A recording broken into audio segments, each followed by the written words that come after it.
Call the meeting to order. Please stand for the pledge. I pledge allegiance to the flag of the United States of America and to the republic for which it stands, one nation, under God, indivisible, with liberty and justice for all. And Letty thought we were saluting her, but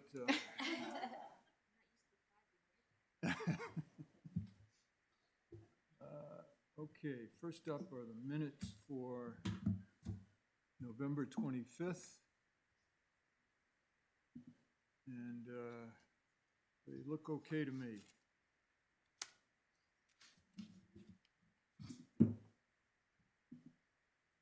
I agree. Would move to accept. I'll second that. Okay, all in favor? Aye. And I'm an aye.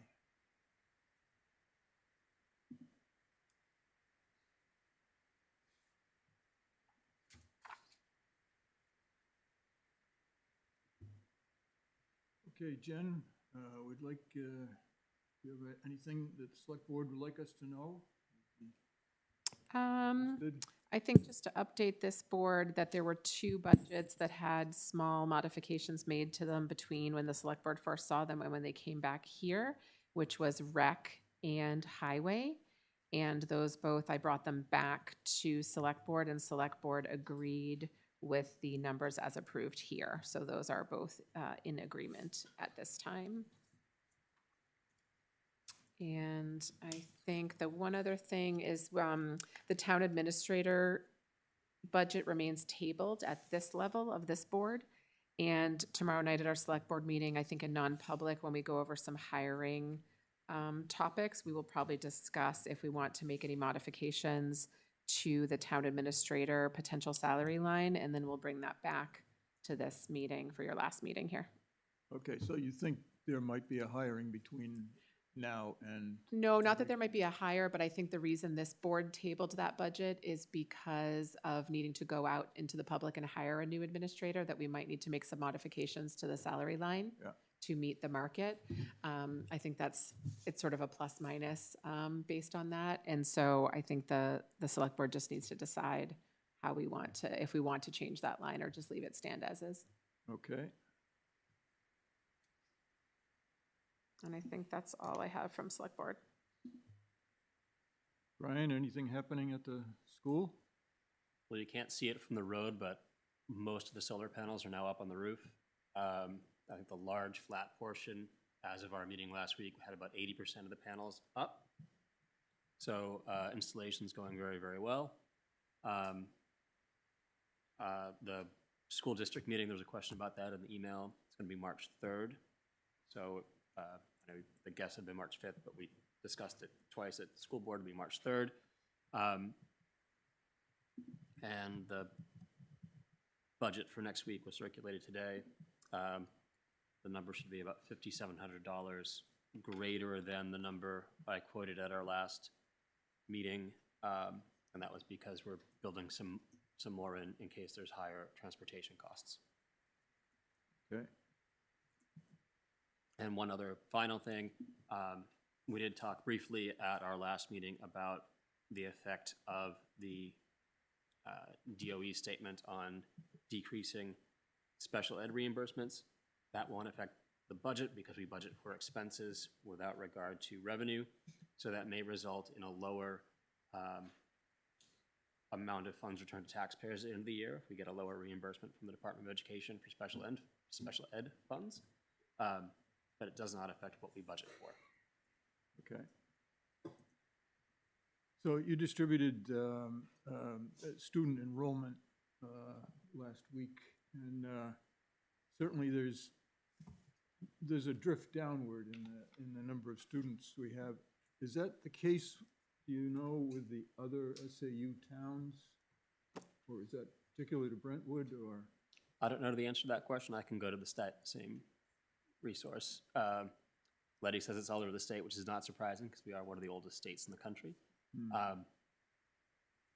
But building patterns may be slightly different. I don't know. Okay.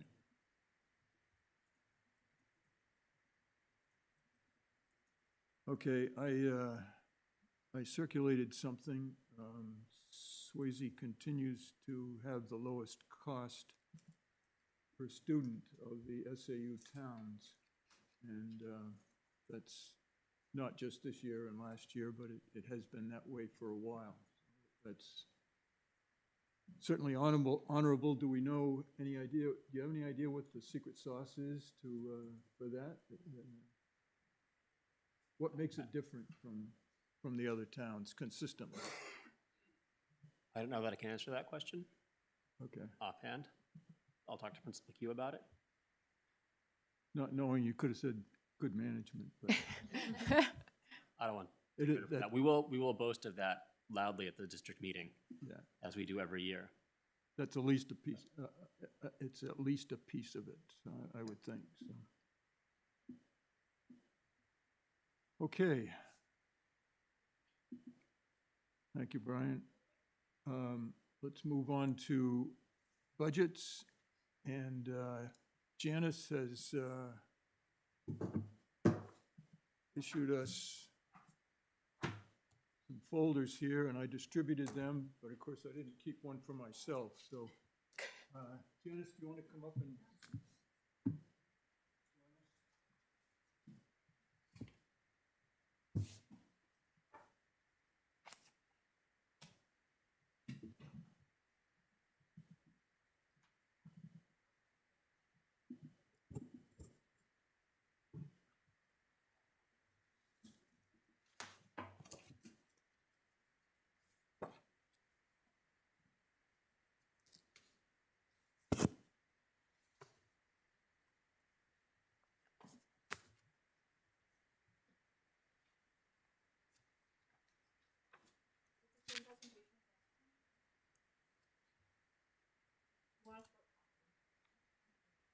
Oh, I didn't know if you were set for me.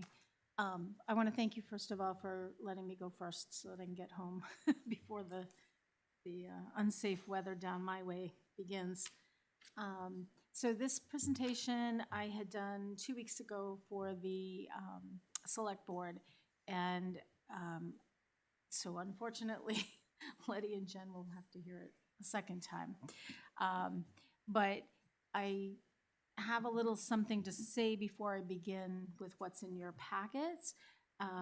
And that is to start with, I'd like to discuss the need for advancing the start date of a fourth library assistant, and to start in January 2025.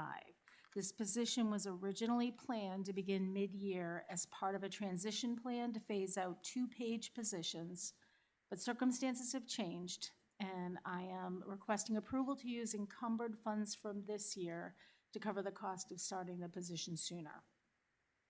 Our youth librarian, who's been on leave, will be returning earlier than expected, and that's excellent for us and for the community, but we believe her return will be at about half-time to start. So I still have a pressing need to add staffing to maintain our service hours, and it will allow us to keep staff on the floor and keep things going fully operational and responsive to patron needs. It will ensure consistency in our youth programming, while she's half-time, we'll be able to continue with the programs we've been doing while she's been away. And it will support our staff, morale, and sustainability. Our existing team is already stretched thin and has been for some time, and the added capacity will prevent burnout and allow us to meet the needs of the community. So the strategy that we hope to use, again, is to encumber funds, exactly $4,000 of leftover salary funds from 2024, and that would cover our choice for the fourth library assistant at 20 hours a week between January and March at her current rate. These funds are available or will be available because the budgeted amount of payroll from this year, from mid-September through the end of the year, was replaced with short-term disability payments to that staff member. And it will allow us, again, to have continuity of operations, community engagement, And we believe it's a cost-effective solution because we're using funds that have already been allocated. We think this is a thoughtful and responsible response to a staffing challenge that would otherwise disrupt our operations. So Janice, if you're talking about encumbering funds for Yes. next year, that would be a select board issue, not a Yes. BudCom issue. You're just like for awareness? bringing Just it for here? awareness. Gotcha, okay. So on the memorandum, it kind of sums up the two different parts of our budget, compensation and then operations. And the increase under operations is a total of 2.7% from the 2024 budget. The line items that are driving that increase mostly are the media line, because print and digital items are going up pretty drastically and pretty quickly. And the computers. We are using computers that were donated to us approximately 5 years ago, and they are all starting to show their lifespan. And so rather than be stuck with the need to have multiple computers at one time, we propose adding an amount into our budget this year and in following years so that we can replace one computer at a time, theoretically and hopefully. Compensation is up 8.7%. That includes up to 2% increase for merit for each employee, and then the 3% COLA adjustment. The remaining amount is because of the position change. And the reason we're changing that is because we have 2 teen pages that are graduating this year, and we thought long and hard about our needs, and the need for flexibility is one of the biggest needs we have. And when we hire teens, especially at the beginning when they're freshmen or sophomores, the state requirements for underage students leaves us with very little flexibility. So we decided that if we had a 4th library assistant, plus the director and assistant director, that would serve our needs better. And then the last part is just something we put in there every year, and that's just to encourage the town to continue to put the capital reserve account, or to fund the capital reserve account as a warrant article at the town meeting because of building issues that can come up with anybody's building and ours as well. So going on to the next page, the actual budget. Does anybody have any questions about any particular line items? We'll get into, I'll do a bigger, actually, let's do the proposal first. Let's get to that. So towards the back,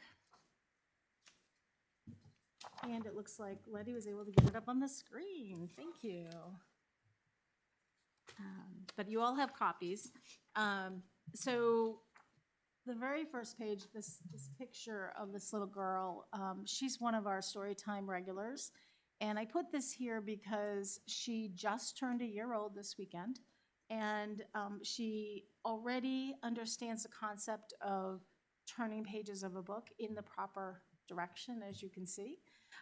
And she's very, very comfortable in our library and with other kids and other adults. And this is something we see a lot. So I just kind of want to highlight, you know, the impact that the library has on children. And if you turn to the next page, Letty. So there are 3 line items that we decreased this year. One was equipment and security. We had increased that in 2024 because we needed a secondary alarm panel on the other side of the building, and that work is done. So we were able to reduce that cost for 2025. Catalog and system maintenance, that's the system we use to check in and out books and do, 99% of our work.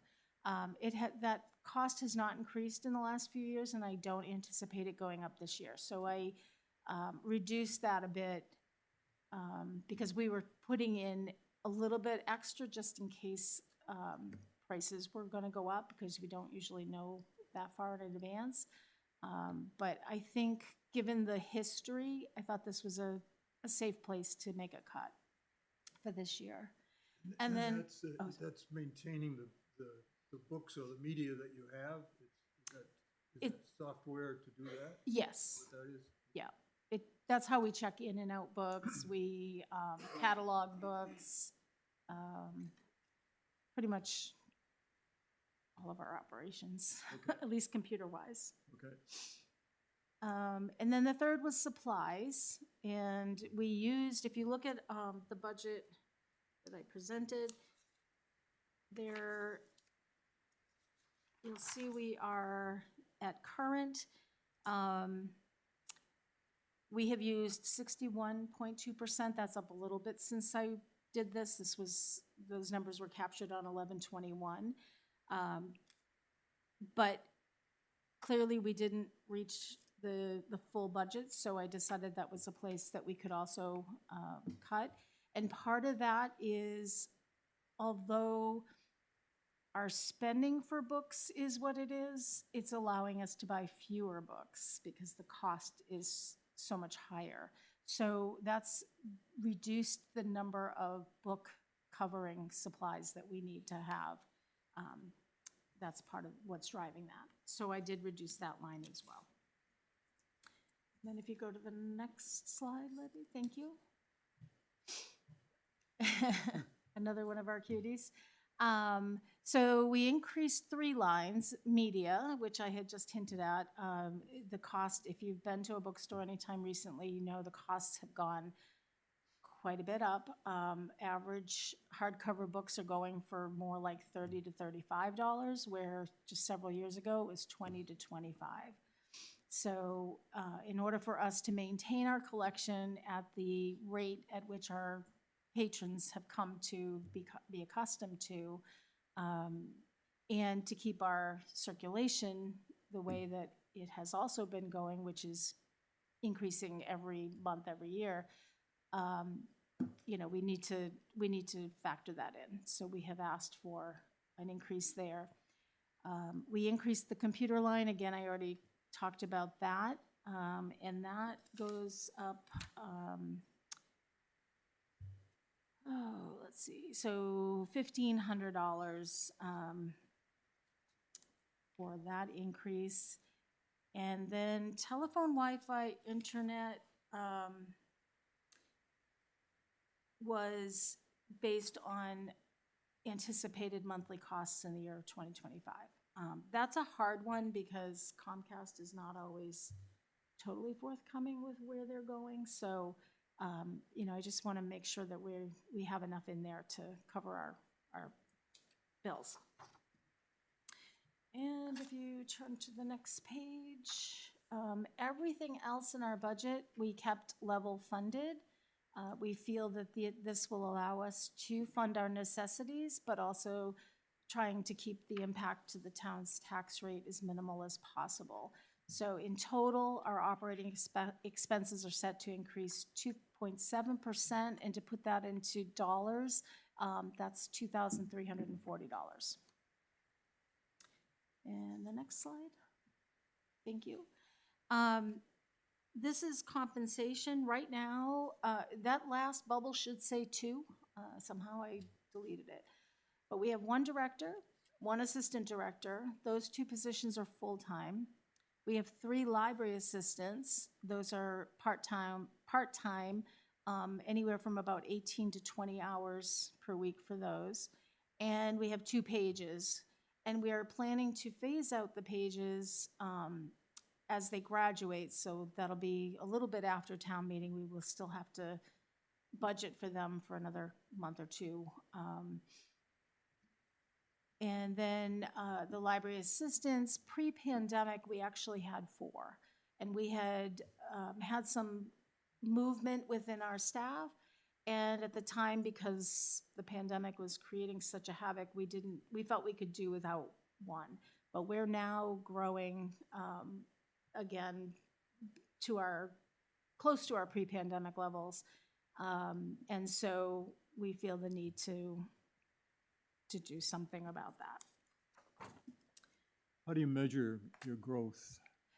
In a couple ways. One is number of people using the library, which is people in the door, because the other way is statistics. So how many books are being checked out, how many digital items are being used. There's a number of factors that we look at. The combination of the two, because people in the door don't equal number of books going out by any means. Some people come in and they never take a book out, but they use the library. I have one person who uses the library every week. Not every week, every day. I have a lot that use it every week. And so those two numbers, each alone, wouldn't tell the whole story. So I look at both. Does that answer your question okay, Jack? Well, can you give us an indication of how many, The numbers? the growth in books checked out, let's say, or the growth in people that have come through the door? Yes. Is that in our paperwork here? It is not, and actually, did we? Oh, you know what? It's on the next slide.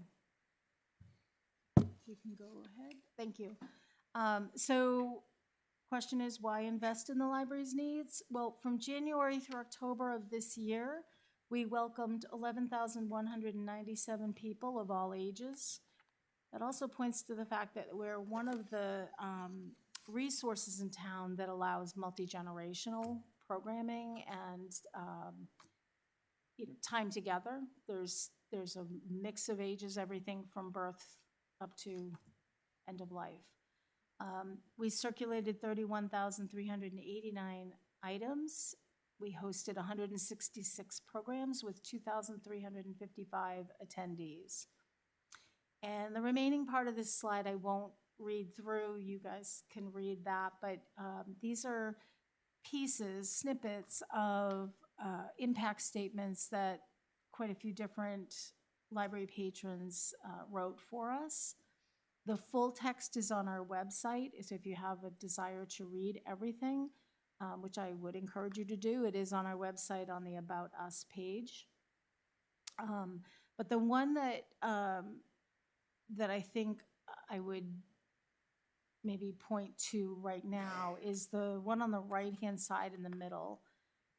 This was an older adult who chose to move here because she enjoys the ability to have her granddaughter,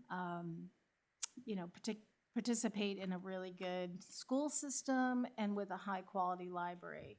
And she believes that, that the library and its services are actually an enhancement to property values. And I have heard people tell me that time and again, that they have moved here after researching and seeing the types of services that they get for their tax money. So, and if you have more particular questions, Jack, about how it compares to pre-pandemic, I could provide you with, each month I do the director's report, and there's details about how those numbers compare. So I'd be happy to share that with you. I don't have it with me tonight. But this is where we're at now, and at the time I did this, there was still 2 months to go. Okay. So conclusion, and Letty's not here, but we can just look at the sheet that I have here. I just want to thank everybody for taking the time to listen and learn about the needs of the library. These are, in my opinion, needs, not wants. We try very carefully to keep our wants to our friends group and to other donation opportunities and grants and things like that. We ask for our needs here at this table. So that concludes that. And I would open up to any questions anybody has. Yeah, I see you have building maintenance here, and, you know, we had some discussion about library using government buildings. And have you accessed that at all at this point? We've used that when we've had larger needs, like when our roof was leaking. We had to ask the select board to allocate funds from that line. Our building maintenance line covers cleaning on a biweekly basis. It covers cleaning supplies, carpet cleaning, equipment maintenance and repair, building repairs that are smaller, things like if our automatic doors go down and I have to have somebody come out, or I have a plumbing issue, that's covered under our building maintenance line. And then maintenance of our gardens and going forward of our amphitheater landscaping. So your other concerns about painting inside and maybe painting outside have not been addressed yet at this point, is that? I did talk to the select board about it, and I think the plan is to request those funds from is it the capital reserve or? ARPA? Or Not ARPA. Capital improvement I plan? think it's yeah, because I put it in the capital improvement plan, and I can't remember. That would be out of building Building maintenance, I would maintenance? think. Okay. So I do have an email out to Kip Kaiser to find out, have him come and take a look at the building and give me an idea of what he thinks the condition. I believe right now we could get away with just doing trim on the outside. The rest of the building, I think, could go another couple of years, in which case, you know, it would give time to kind of build that up. The inside is another, that has never been done that I know of since each of those additions were added. So that's going to need to be done, but that's, the one that's more critical in my mind is the outside. That's the one that gets the most wear and tear. do you anticipate any warrant articles this year? No. And Janice, I think when we talked about this at the select board, the helpful comparison was that while your salary line is going up a little bit, that it's essentially taking 2 part-time people out of your system, adding a part-time person in to basically replace those pages. And I think it was a net addition of like 4 hours a week, Yes. right? So it's truly not adding a new position. It's really Correct. changing 2 part-time positions into a slightly bigger part-time position. Yeah. And so that puts your FICA and Medicare line up as well. But because those are part-time people, I think that's why we don't see the retirement Exactly. as much impact there. Yeah, And the so, only people that get, that I have to factor in for retirement or health benefits are myself and the assistant director, right. and then our full-time shared employee. Right. And this is one reason why the select board felt comfortable with this budget, because with sometimes when we're adding a position to town, we might be more in favor of going to the voters with that. But whereas this was really a transition of 2 part-time workers into another part-time worker, select board felt comfortable approving this budget. Thank you. And essentially, you're going back to having 4, which you previously had 4. True. And previously, we had 4 plus 2 pages. Sure. So we're actually It's a reduction reducing, from we're actually pre-COVID. reducing that, but we feel that will serve our needs, at least for now. Are the circulated items up to pre-COVID levels? Not exactly. They are still down, but there's been a progressive upswing from the pandemic to now. So every year and every month, we have gone up. And we're close. We're just not exactly there. Would you say the same about the attendees? Attendees is tough. We actually used to track attendees with an electronic system, and it was never accurate. because anytime anybody walked in the building, say they then left and they came back in, that would count as 2. If they just went to their car to get something, that would count as 3. And if staff went out and came back in, that also counted. Okay. So we're down, but I feel we have a very accurate number. We hand count people, and have been now since the pandemic, because we started doing contact tracing, and that's when I was discovering that the numbers were way more accurate. I can tell you from at least the feel of things, we're busy. We are really busy. And Andy Artimovich has often stated the same, because he sees the traffic coming in and out. And there are days when you can't get parking in our library. Now, that being said, there's also times when we may have 2 or 3 people on and much fewer patrons coming in. Libraries are the kind of thing where it's, hit or miss. It's kind of like retail or any other thing like that. But you have to staff with what you believe will be the need. And in libraries, there's a lot of work that has to be done besides assisting patrons. And we are always working on all those other things. Getting books ready for the shelves and cleaning up the shelves and reports and whatnot. There's just displays. There's always projects. There's never a time when anybody really has no work to do. Okay, other questions, comments from the committee? I just have a question based on what you'd sent out with the budget doesn't necessarily line up with then what you distributed. The ones that you have in front of you that are all stapled together are the updated ones. I didn't get past the first page. Yep, I didn't even there look. you go. That should match the 358990. Perfect. Is that The nice? other ones were higher, so this is better. We did just make the changes in BMSI today. Is there a motion? Motion? Second? So our habit is to, after we have a motion and a second, is to ask our attendees if they have any comments before we actually vote. So from the public, are there any comments at this point? Seeing none, all in favor of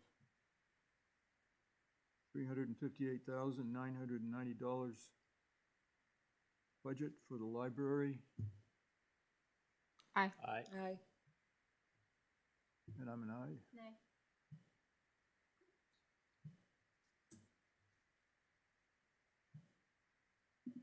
Okay. Budget passes. Thank you very much. Thank you, Jan. Thank you. Do you want me to leave packets for Alina and Gabby? Sure. And then I'll take those. Thank you, and thank you for taking me sooner so I can Safe drive home. head down the highway. Thank you.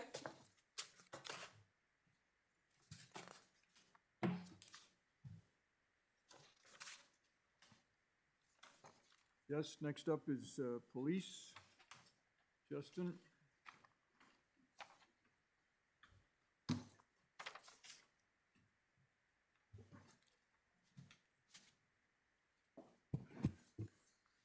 Justin, what would you like us to know about your budget?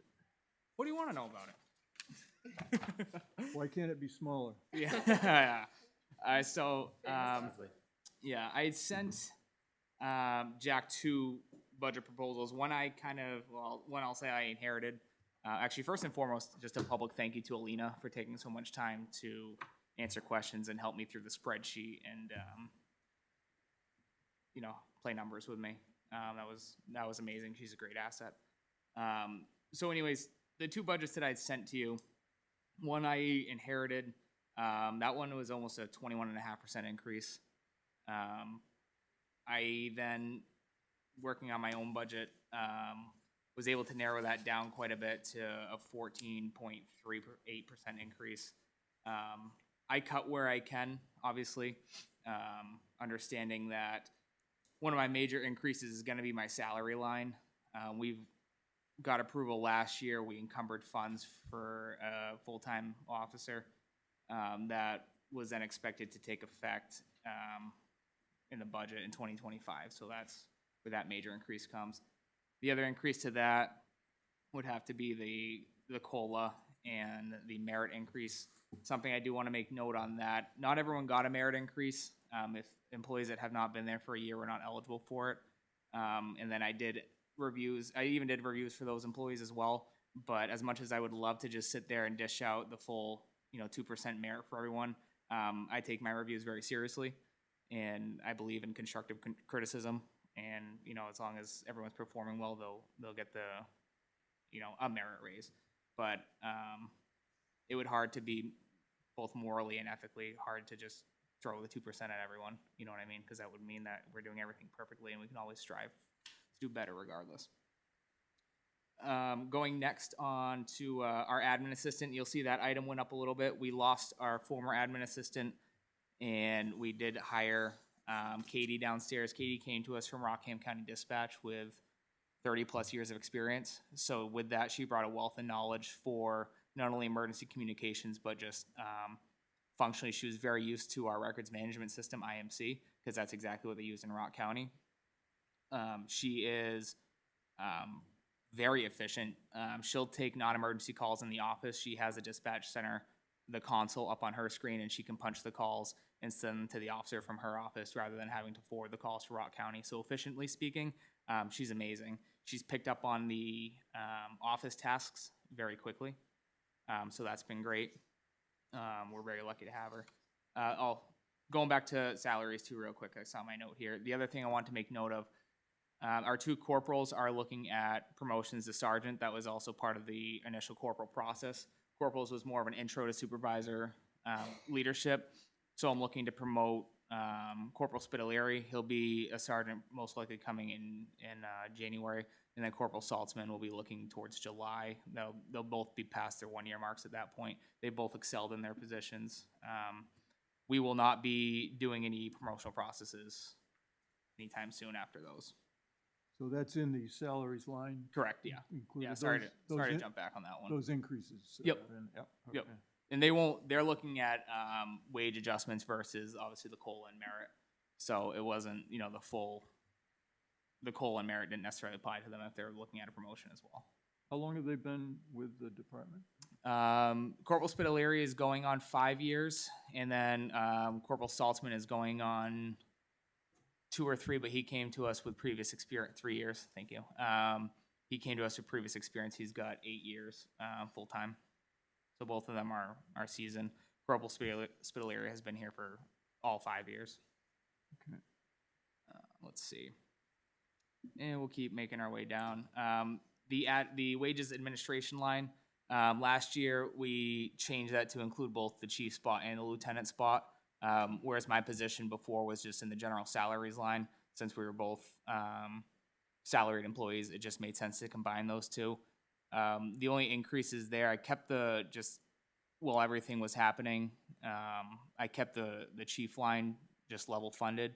And then per board approval, the lieutenant line got a 4% for merit and COLA.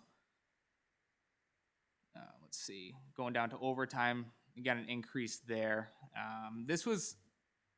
We did overspend our overtime line this year. Couple reasons because of that. One, we were short-staffed, so we had an officer in the academy for a good portion of the year. We were also down 2 full-time spots. Those have all since been filled. We got the officer back from the academy. We got, of those 2 other spots, we got 1 full-time certified officer. She's doing great, and then we're sending the other officer to the full-time academy in January. Another big demand for overtime that I explained to the board as well was when it comes summertime, New England Dragway is out and about. They have some major events here that attract obviously a lot of traffic, and notoriously every single year, at least since I've been here, we get lots of complaints, especially from residents on or around North Road. We also get a huge influx of calls. We get an influx of arrests. We get just our numbers go through the roof. So usually on some of these events are on Sundays, we're running single coverage during day shift hours. I was putting on extra coverage just to help with the with the increase in call volume, which seemed to make a big difference. So that is something that I did want to account for next year, for those 4 to 6 major events that we're looking at. Okay, And I'd say 4 to 6 because they don't have their schedule out yet, so I don't know how many events we're looking at. Yep. All right, going down the line, FICA Medicare, that's going up, just salary, same thing with New Hampshire retirement. Anytime salary is going to go up, unfortunately, those are going to follow suit. Training, I level funded that for the $7,200. We didn't even, shockingly enough, we didn't come close to that. However, I didn't want to bring it down because the state is mandating our training hours to go up. So they're in the last 2 years, so starting from last year and then starting next year, they've doubled our required hours. Our goal is obviously to exceed those hours. The Academy's gotten really good about bringing back good training and good programs. However, not all of it is free anymore like it used to be. So to get these outside instructors, obviously we have to pay for them. I am working on sending both the supervisors to get their LEDA trilogy, which I just finished mine last year, and that's the FBI LEDA. It's one of the few courses recognized by the FBI Academy, which is a very prestigious award in law enforcement, and that covers supervisor leadership, command leadership, and executive leadership. Those classes are not cheap. However, they're week-long, and the training is second to none. So being a graduate of the LEDA trilogy, I find it important to send all supervisors to it. And then once all of our command staff gets their LEDA trilogy, it opens us up for, one, we get recognized by the FBI LEDA Commission, as well as it just looks good for when applying for grants or applying for other opportunities through them. So where do you go for that? they host them. I took mine, 2 of the 3 of mine were up in Guilford PD, and then my last one was in Bow. Hampton hosts every year. So they're pretty local, and it's a Monday to Friday. It's a 40-hour training for each one. But again, doing this for now, going on 11 years, I can truly say that the LEDA trilogy was some of the best training I ever had. It's, they bring in instructors from all over. The instructors that I had, she was the former chief of the Louisville, Kentucky Police Department. I had a chief from Broken Arrow, Oklahoma, a chief from right outside Spokane, Washington. So you're talking instructors from all over the country who bring decades of experience. So it's just something that, the Academy wouldn't necessarily be able to offer. So trainings like that, we want to get our guys into. Yep. Also with training, Matt and Maggie, his training group is going to start requiring a membership fee. We've lucked out up until now, but their membership is growing, and they are becoming more recognized, getting certifications and stuff like that. So in order to stay part of that training program, which he has to, they're looking at a membership fee. So I'm not sure what that is, probably anywhere from $500 to $1,000 a year. But until I figure out more, I want to make sure we have enough for that. Because I believe also his required K-9 training, in addition to his state training, is also going to be going up to maintain his certification. The K-9 has certainly proven its weight in gold. In the month of November, they had 6 deployments, as it was. That was both in town and with our mutual aid partners. Everything from drug interdiction work to helping find missing people. So that has been a great asset. And that's only the month of November. I mean, he is regularly being used throughout the year. Firearms. Tell me. Yeah. You mentioned $500,000. That caught my attention. And what was that for? Oh, $500 to $1,000. Sorry. Okay. Yeah. Yeah. I like that. No, Thank you. yeah. Yeah. Sorry, I talk fast sometimes. Firearms qualifications, we're going to level fund that as it is. Uniforms, we saw a decrease this year. I did secure a grant for bulletproof vests. It doesn't cover the full vest, but it'll cover up to 50% of vests. So whatever we have, I think I have, it's close to $3,000 maybe set aside, just waiting to be used for the next vest that we order. That's the biggest thing that'll eat up our uniform line. So we've been good about getting those in our replacement plan because they do expire after 5 years. And quite frankly, I don't want to get into that battle with Primex should that vest be needed and it's expired. So, and someone gets hurt. Our prosecutor, she went up. She is very underpaid as it is for how amazing she is. She does a lot of work, and I know there was an agreement to get her to where she needs to be. So that's gonna go up $3,000 for the year. Still, for the amount of work she does, she is available 24/7 to us. We can call her at 3 a.m. if we're gonna seize a car for a search warrant. We need the advice of an attorney. She comes in on her off time to provide us with training. She just did a DUI training with concentration in crashes for serious bodily injury, because there's a lot of moving parts to those kind of calls for service. And it's not something that we deal with often, so we need to stay up to date on it. And then just her general product that she provides us, she keeps the guys out of court for the most part. So short of it being a felony arrest that has a probable cause hearing where it's unavoidable, but we're not expending a lot of overtime with guys getting tied up in court, because she comes out with fair and good deals to keep us out of court. She's also well respected in the prosecution and even with the defense attorneys right now. So deals she comes up with truly don't get questioned very often. But again, she's been a great asset to us. And when I talked to her, she called me just to remind me when I was doing the budget that, we had agreed that she's going to go up. And I apologized and said, sorry that you're so underpaid all these years. And she says, oh, no, I just like working in Brentwood and for Brentwood. So because it's, you guys make it fun. So, but she contracts with other towns in the area too. So we like having her. Software support, I believe I level funded that as well. IMC software support was level funded. Dues and subscriptions, we level funded that. I don't see any other dues or subscription coming up. Canine supplies was level funded. Miscellaneous expenses level funded. Office supplies level funded. Telephone and communications, that did go up a little bit, and that's due to every full-time employee has a work cell phone. That cell phone, one, it's efficiency, but that's what we used to call people out on the road, so that way we don't have to come back to the PD to call people. It also doubles as our camera for crashes or crime scenes or calls for service. Because quite frankly, the camera on a smartphone is going to be about just as good as any decent camera out there for our needs. We did add staff, which means that we obviously had to add phone lines for them. So that's why you see the increase on that one. Let's see, radio repairs, we kept the level funded. Vehicle repairs, unfortunately, we had the aging fleet as it was last year. We put a lot of money into it, and which carried over into this year as well.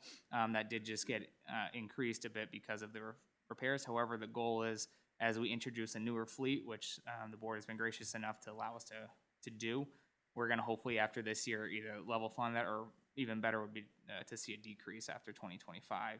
But again, that's as long as we stay up on our fleet. The aging fleet just becomes more and more expensive to repair. These cars are not like your average cars. They're not, your daily drivers. They are responding to calls. They are idling. They're being used 24 hours a day. So obviously with that, we got to maintain them. Vehicle fuel and oil, I did cut that down quite a bit. That was way over budgeted last year. However, it's always one of those things where we don't know what's going to happen with fuel and oil. So as much as I would love to keep cutting it, I can't, because I don't want to get caught, overspending that line. As we saw over the last few years, gas prices can go anywhere from $5 a gallon to $2 a gallon. Who knows? We do use the state shed, which provides us a pretty good discount. But I know during the pandemic, the reduced rate that they were giving towns went out the window because of the just the cost and the supply and stuff like that. So the state needs to get their money too. Mutual aid is level funded at $1. And then equipment purchases, you'll see the major expenditure for that because we bought a car and just tied it to that line item this year. So that was at the approval of the board that we were able to absorb that one, but otherwise we're going to level fund that as it was. Now, the previous budget preparation had a new cruiser in it. Yep. And what was the need for that initially that you were thinking? And so I do want to get to the point, sorry to cut you off, where we are getting a new car every year simply because of how these cars are used. They're not like the car you drive to and from every day. We look at an average of these cars get 30,000+ miles a year on them, and that doesn't include idle time.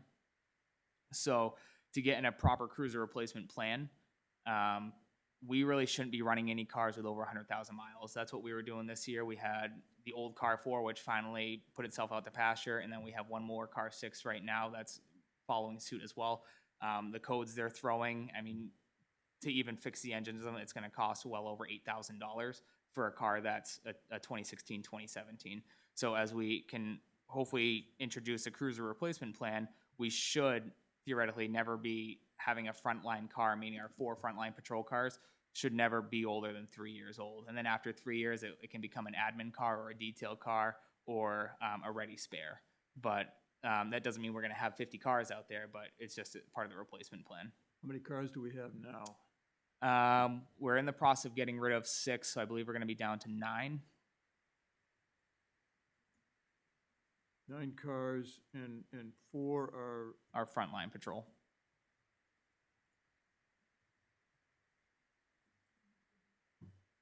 Yes, we should. And I think what you told us at Select Board is that, you know, you were looking for ways to trim this budget, Yeah. and that was probably the most feasible thing to trim, knowing that we'll have some money in the detail fund, Yeah. and that if we have to limp along a little bit, that it was a place that we could potentially carve out a little room in the budget. Yeah, and ultimately with the detail fund, we still have that. It's not, with the way car prices have gone up, when I first started in law enforcement, you could get a cruiser for less than 30 grand, outfit it for another 10, and you're in it under 40. Now the base price of the car is 45 to 50, you know, and it's always the competition of, is Ford gonna have the lowest state bid? Is Chevy gonna have it? Chevy had it for a minute, then Ford came down lower. So right now we're paying around 46 for a new Explorer, and then it's 19 to 25 if we need a new radio to outfit the thing. So the other good thing is now that we are getting a new fleet, we can slowly start recycling equipment. Where that old car 4 and car 6 we had was kind of just jury rigged together. You had equipment that wasn't necessarily meant for a Ford Explorer going in it, because it's not just a matter of getting stuff and putting it in. You got to get specific vehicle equipment. You know, you can't get a Chevy Tahoe light bar and expect it to fit like they did here in a Ford Explorer, or vice versa. are you trying to make the fleet the same model Yes. car as much as possible? Yeah. So the Explorer is the direction that you're. Yeah, no more mismatched fleet. Staffing, Yep. what, where are we, 12? I was hoping that you were going to ask that. So we are slotted right now for 10 full-time positions. That doesn't, right now that includes the open chief position. We have 3 part-timers. I'm happy with those numbers. I think the coverage that we get right now is adequate. I think our part-timers contribute enough. And I mean, quite frankly, until we get a building, we have no place to put people as it is right now. So, and again, an effort to try to save what I can. If we start adding more staff, guess what? I'm going to ask for more cars. So it's kind of, I like where we're at right now. We're not running over each other. The officers work 4 10-hour shifts a week. There's good overlap. We're usually double coverage up until at least 2 a.m. Saturdays, it's till 4 a.m. So our busy nights are covered. And right now we're in our slow season, knock on wood anyways. So I'm happy with our numbers. Where are we in mold mitigation? As far as I know, it has been mitigated. We are slowly rearranging some rooms down to make the most of the little space that we have. I don't know when the last time you've been downstairs. We moved the patrol room where the majority of that problem was out back to where that training room was. It's closer to the kitchenette that's down there with the fridge, and closer to the restroom for the officers. That old patrol room that was there, that's going to actually become the locker room, because it's a much bigger space than the little locker room they have now. And then the locker rooms that we have now will turn into, one will become a records room, because right now the records room we have is a broom closet, and you can't get to half the filing cabinets in there to see what's been damaged by water from previous incidents or anything like that. And then the other one room is going to be combo use, and don't flinch when you say this, but it'll be half storage, half bunk room, just for the event someone gets held during a snowstorm and they can't go home or something like that. At least gives them a place to lay their head till the snow stops. But it's not going to be for the midnight guy to crash in. Has there been any improvement in water mitigation? Yep, they did install a sump pump. We haven't seen it used yet, so I guess that's a good thing. Oh, did water come in? Okay, so that answers that. it seemed to be working. We haven't had any water coming in onto the floor and puddling on the floor, so That's no good. tsunamis in the old patrol room. That's a big deal. Yeah. So the town's been gracious with that. They've done good work. It's really we're just waiting for paint at this point, and then we'll be able to get stuff moved over. Okay. But at least while we got it, we'll make the most of the space we have.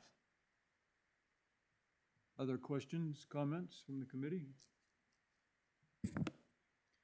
Does the department get any income from your overtime, like at the dragway and stuff like that? So yes, so the officers obviously with details are different than like overtime, but details will pay the officer, and then there's an admin fee tied to it as well that goes into the revolving fund. That fund was historically used to purchase cars out of and other equipment, but again, the price of cars right now, we'll buy one car and completely deplete that fund. So ultimately, my goal would be to buy a car out of the budget and then upfit the car out of the detail fund to save the money, if that makes sense. Overtime, we'll get some kickbacks. There's state grants out there for enforcement, like 125 when they did that big thing. We get DUI grants every year. So we'll submit it to the state, the hours that are worked. There's criteria, the amount, we have to strive to stop 3 cars per hour and stuff like that. Usually the guys exceed those numbers. But that, once we submit it, the state will then reimburse the town into the general fund with those overtime costs. So it doesn't directly come back to us, but it comes back to the town.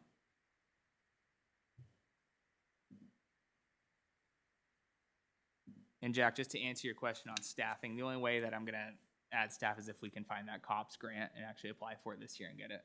And then the feds will end up covering the cost of the spot for either the year or, that usually they cover the first full year, and then it's a 75 on the feds, 25 on the town, and then 50-50, and then 25 on the feds, 75 here until the town can absorb it fully. But that's usually not released until March or April.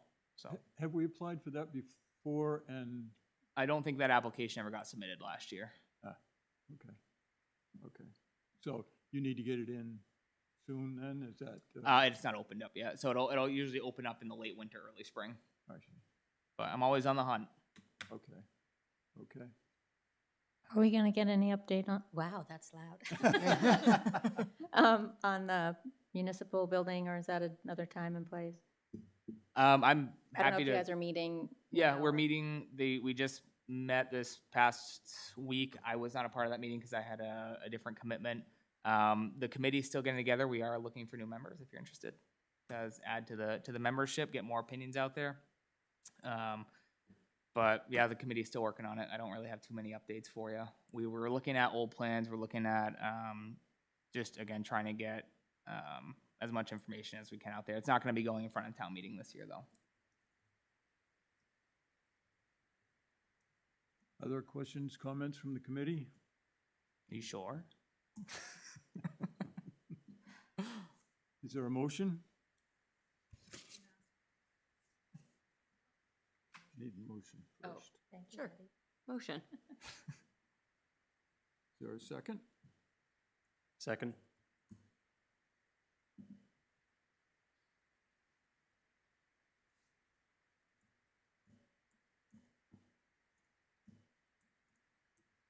Any comments from the public?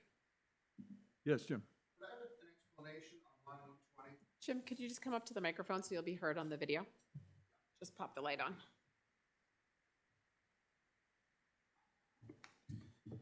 Jim Burrow, Scrabble Road, line item 120, salaries administration. You took it from 205 down to 110. A decrease of $95,853. What line is No, That's what I'm looking at goes from Wages 205 administration, to 210. from the budget worksheet printed out on 12/3/2024. Police Oh, that Department. may be the draft one that was, that's not the accurate one. What is that number on 120 then? The next year requested number. started at 205,853 current year, and 210,874 now. That's a $5,021 increase. That's Line 225. I'm just seeing if what I've got here is accurate. That's the FICA Medicare, current 18,440. And we're in December. We've spent 13,000, but you want to bring that up to 22 next year? That, the FICA Medicare is a direct relationship to the wages and salaries. It's a direct calculation from that. And we've spent so little this year.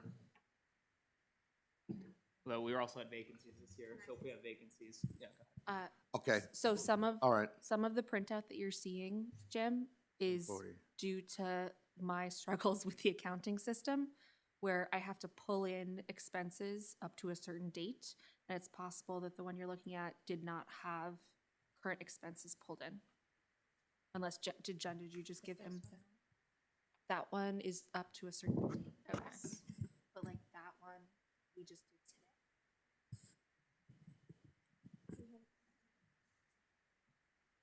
The FICA Medicare spent to date is That's what I got. $15,026. That's what I'm staring at. It's today. Thank you. I'm all set, thank you.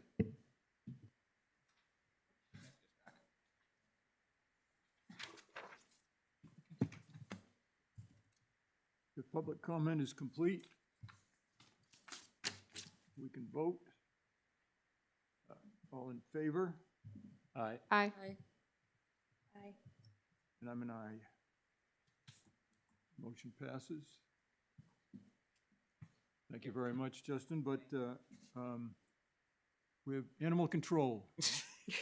Well, that's going to be a huge increase this year. $11 to $11. How about we decrease it to $10? Oh, did we bump it? Yeah. We can just decrease it to $1 if you want. Just for the percentage sake. Let's make it what we have printed here so that we're consistent.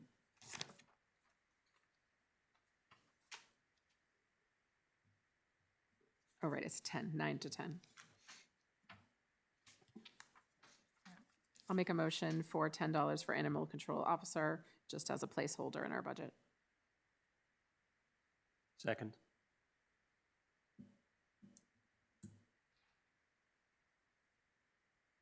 $10, there's a motion is second for $10 for animal control. Comment from the public? Seeing none, all in favor for $10 for the animal control? Aye. Aye. And I'm an aye. Motion passes. Thank you again. Yeah, no problem. Anything else? Is there a third one in there? That'll do it. That's That'll it. do You're free. I will keep my eye out for grants too. I've been working with a town grant writer, so we are looking to obviously offset costs any way we can. Okay. So, thank you, everyone. Thank you. See you. Have a great holiday season. You also. Bye.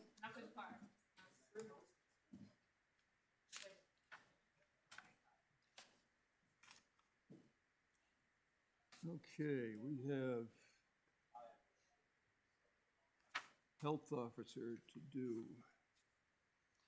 So health officer is a $1 budget. I did confirm with our health officer, Bob Montegari, that he currently is serving a term that goes through 2027, and he is comfortable leaving that at $1. If there is a time where we are going to change the personnel in that position, we may need to fund this at a higher level, but Mr. Montegari is comfortable keeping it at $1. He did mention that in other towns that have adopted a deputy fire chief, that the deputy fire chief usually serves as the health officer. So if we keep that position long-term as a staffed position, that there may be a time we will sunset having a separate health officer. But for now, both he and our deputy are signed until 2027. Do you have any idea how much time is required for this? In Brentwood, it's variable. I think in general, he told me they get maybe 5 or 6 calls a year, which could be an investigation of a failing septic or an unsafe living environment, a foster placement, a health code violation, something like that, but it is extremely variable. And we do have multiple people who can do them. So we have the health officer, we have the deputy, and then it's sometimes Kip, I think, backfills if needed. And so Bob told me he personally probably does like 5 or 6 a year, but it's very variable, just based on when the call comes in for that sort of service. I mean, it's nice of him to do it for $1. Yeah, Um, it's very nice. um, He's been happy to donate his time if they're, It is a donation. I of know time. some towns pay per hour or pay per event. And so if we ever needed to fund this separately, we would have to calculate that out. If in fact it goes under the deputy fire chief, then we will probably just eliminate this budget entirely in the future.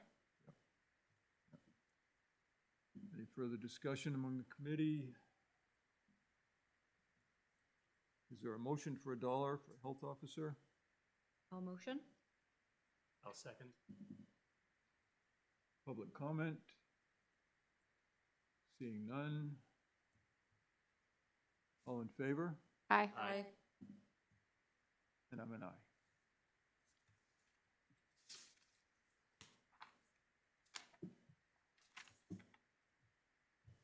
So we can then turn to general government. General government is one of the ones that you have in your updated packet, as we were able to update BMSI, so it's on the 3rd page of that packet. There's 2 significant changes that you'll see here. One is under the 399 line item, long-range planning. The significant increase in that line item is because of our grant writer that we have hired into the town, and so you see that reflected there.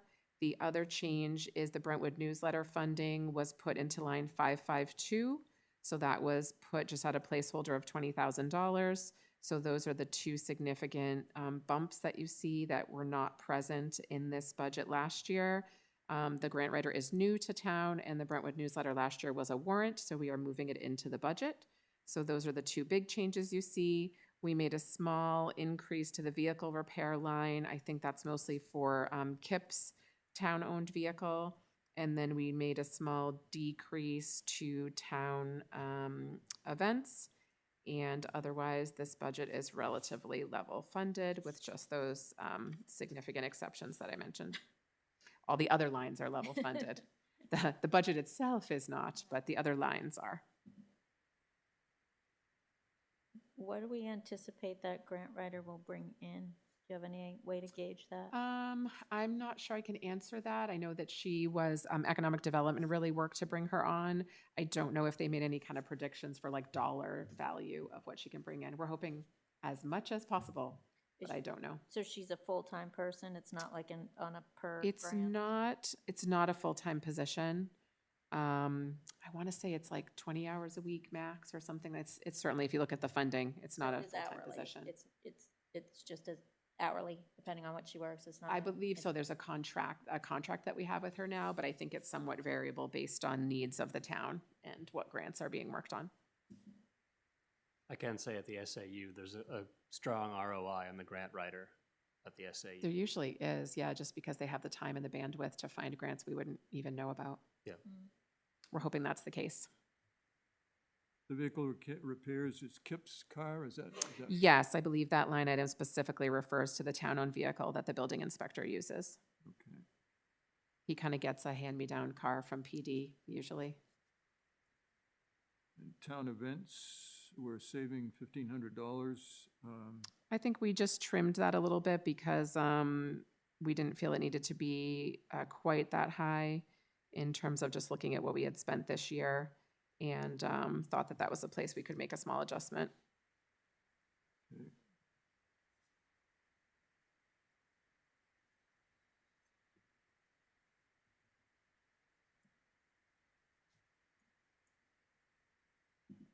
Any further questions, comments?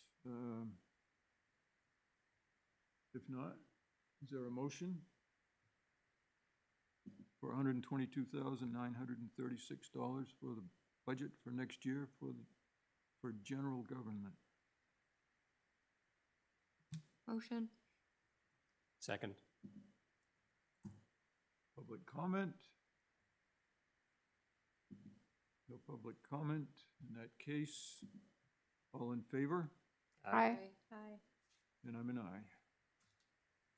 Motion passes. Thank you. And government buildings.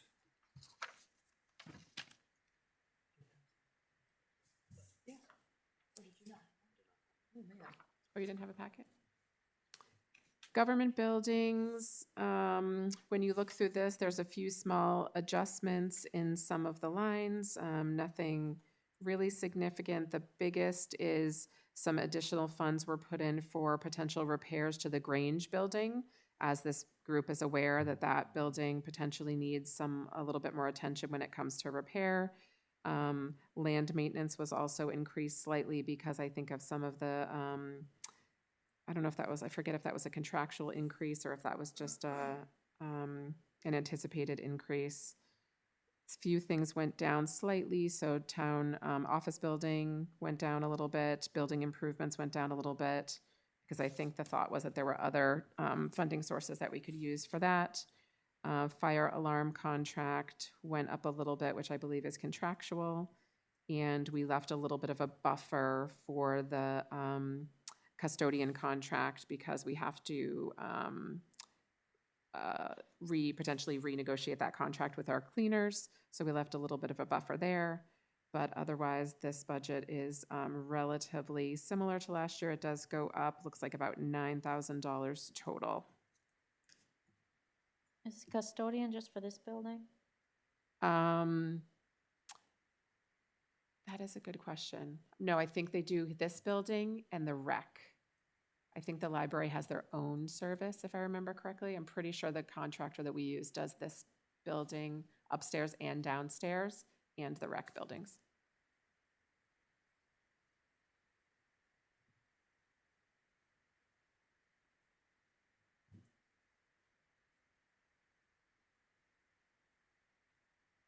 And you're not sure what that land maintenance is? Yeah, I'm not 100% sure why that was up. We were going off of some budgets that had been pre-built by Karen before her departure. And so when we weren't 100% sure, we tended to just defer to the prior budget. At first I was going to say that might be related to the library, but I think they had that in their own line item. So I don't think that is library. So I'm sorry, I'm not sure. I know, I'm not 100% sure what that line item refers to. Certainly something we could adjust downwards if this group felt strongly about it. I think we just left it because it was only a $1,500 item.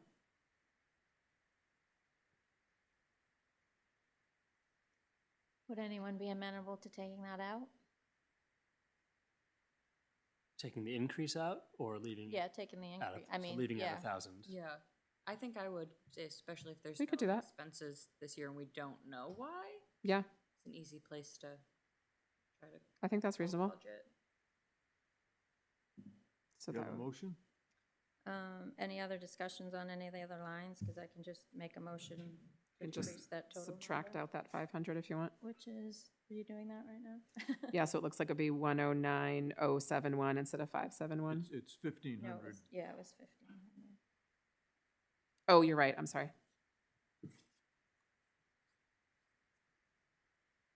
So we have a motion. Did we have a second?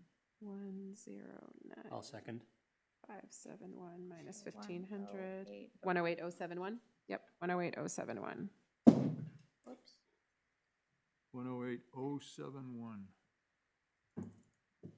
Public comment? Yes, Doug.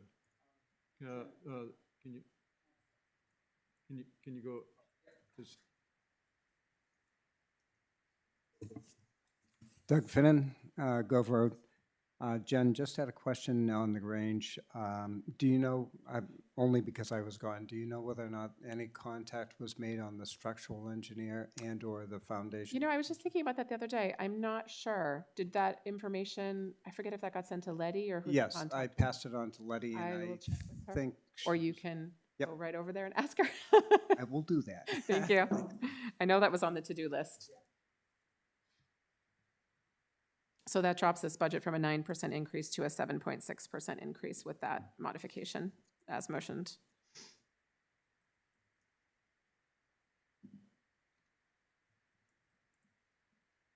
So we have a motion and a second. Is there any further discussion here? Public comment? Jim Burlow, Scrabble Road. A number of these items are level funded, however, we did not even come close to spending amounts. I'll take one in particular, 692. We still want to allocate $15,000. We spent $7,000. Highway buildings, 693. We've got $5,000. We spent $1,000. Right underneath it, the rec center, 7,500. We spent 2,000. Easily 10,000 for this general government buildings section could be easily taken out. I think in general, Jim, the way that this is budgeted is not necessarily based on year prior, because these are maintenance to repair things that break, that malfunction, when the generator goes down, when there's repairs. And so like some other parts of the budget, like our sand and salt, our snow lines, et cetera, they are budgeted to cover us if we had on the higher end of normal for maintenance. And just like everything in this budget, if that line is underspent, that money goes back to the taxpayers. Except year after year, we end up budgeting millions of dollars, $1 million+ more than what we truly need. And then it comes back to the town in the form of this magic relief in taxes. Well, we're being overtaxed every year, so if we truly want to help the residents here at Brentwood, trim this down, make this bare bones, make this something we all can afford, rather than being overtaxed by $2 million a year, $1 million+ a year, and then having it come back to us to reduce taxes. I hear what you're saying. I think that the way that we've approached the budget is to make sure that we don't get into a situation where we don't have the funds. So if the generator goes down at the fire station, we want to be able to pay for that. And I think the number that you are going off, that probably, I don't know if that's the one you pull out of the town report. I think if you look at the actual end of the day budget, that because that spending doesn't reflect some encumbrances and other spendings that happen. I believe last year we spent, I want to say like, what was it, Jack, do you remember? It was like 94% of the budget or something. We were within 6%. That's about right. Yeah, so we do generally spend close to the budget. We don't always, and there are years, especially if we have open positions, where we do underspend the budget, and then that money does go back to the taxpayer. So I hear what you're saying, and I think it's valid, but I think because if we don't budget for it, we physically can't spend it, that Yes. traditionally this is That's the whole idea. this is how the town has done their budgeting in the past, but I respect your opinion. I hear you. Thank you. I surveyed towns around us, a dozen towns, and actually Brentwood budgeted closer and spent closer to their budget than most of the other towns. I don't have the numbers with me, but it's been posted on the website, and if you take a look at that, you'll see that most towns are much higher than Brentwood in what they have left in their budget at the end of the year. Again, it rolls over, but The large number that keeps rolling over every year tells me, my gut tells me that we are being overtaxed every year. Every budget line item seems to have this number built into it.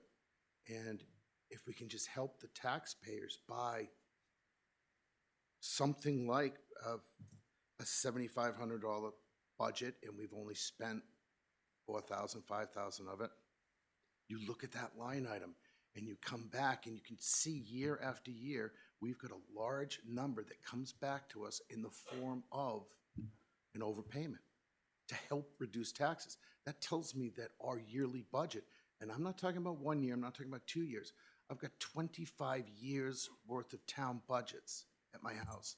I've seen every year, I've seen the overage every year. I know what it is.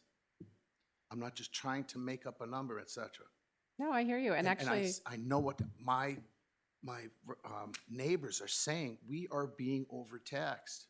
They can't afford things that are happening. And just having a small $10,000, $20,000 reduction in just a general government's section of the budget is a huge benefit for us as taxpayers. Well, it That's where becomes, I'm coming from. it becomes a benefit in the subsequent year. You got to start somewhere. You got to look at And- these things more realistically.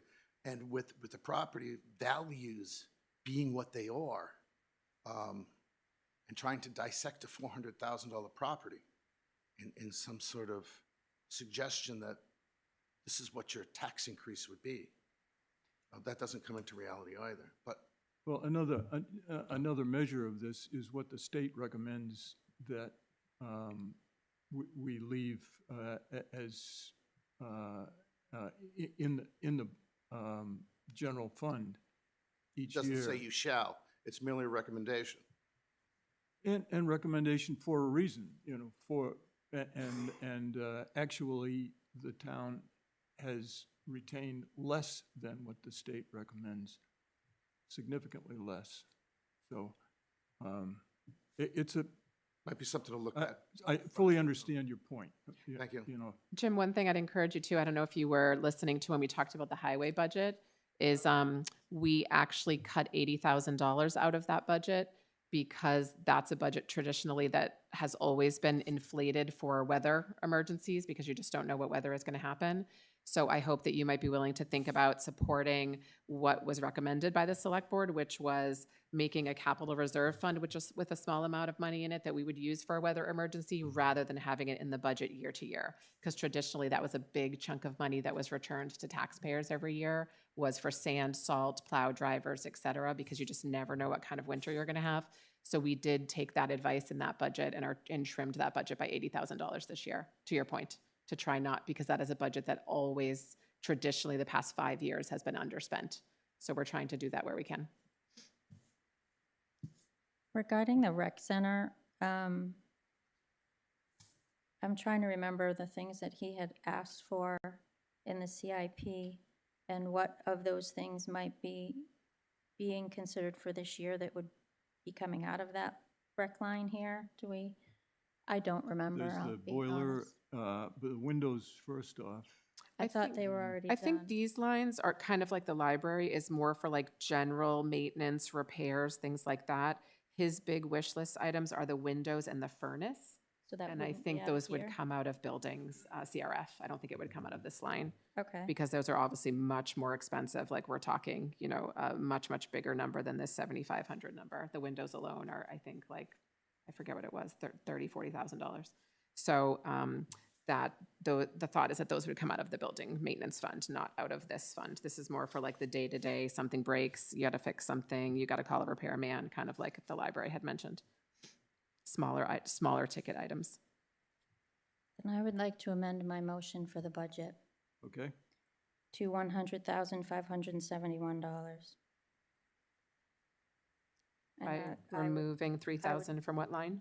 I would take out 5,000 from fire station, 1,000 from highway, 1,500 from rec, and the 15 that we just took out from land maintenance.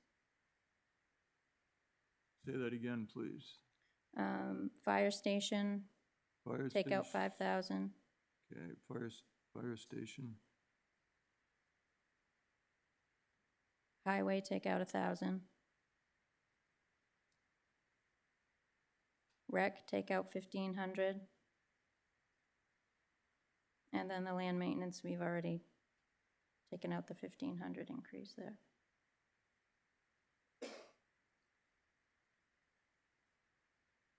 and that brings you to a total of, 100,571.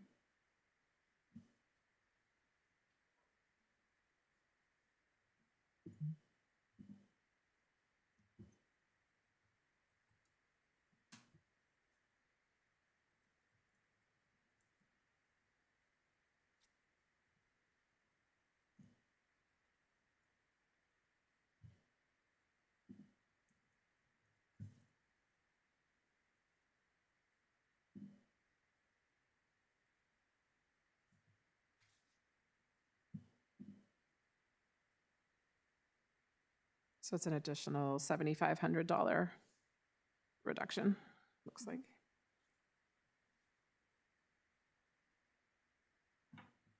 Any further discussion on the amendment? She'll need a second.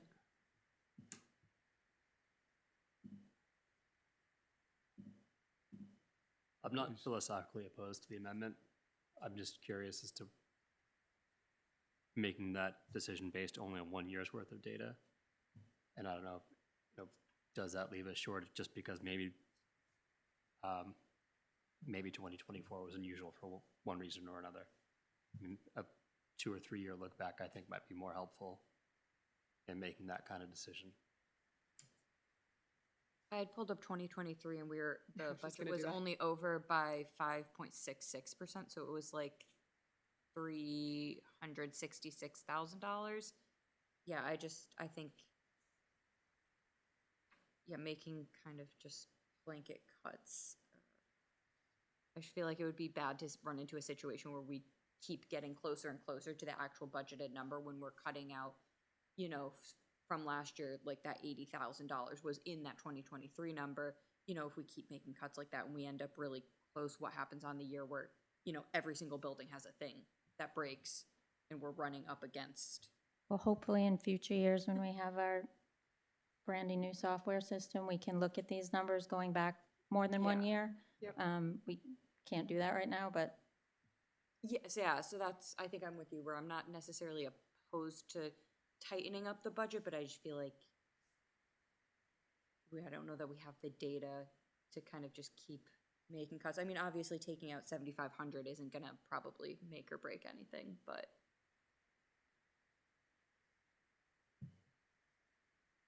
We have a motion. I don't know if we have a second for the 100,571. We have a motion and no second. So we have no vote. That brings us back to $108,071, for which we have a motion and a second. Public comment?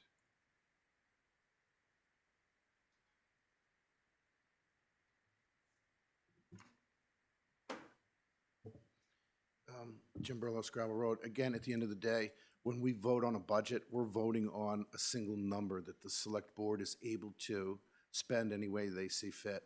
If we've got confirmation from the budget committee, they approach 94% of the total budget. I don't see how a $9,000 reduction in a $5 million budget is going to break the bank. And these are, I would argue that these are decisions that eventually they're going to become tougher and tougher to make as our school budgets bloat, our town budget, which has averaged over a 7% increase in the last 20 years. Every year, it's averaged a 7% increase. 2014, our population was just about 4,700 people. Today, it's just about 4,700 people. But our town budget has skyrocketed. So I would urge the budget committee to look long and hard at even small, tiny reductions are things that the taxpayer is we're just at our wits' end, that there is no end in sight to the increase. Thank you. Thank you. Maybe we can do that better when we have more historical data.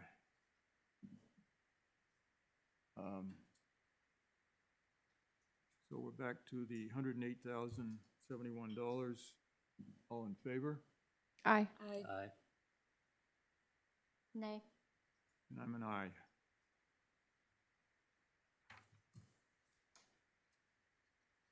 Thank you for government buildings. That brings us to the notorious mosquito control, which hopefully we have. That's a level funded budget of 30,200.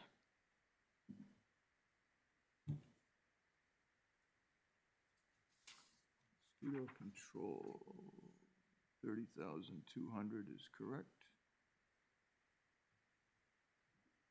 Level budgeted, committee discussion.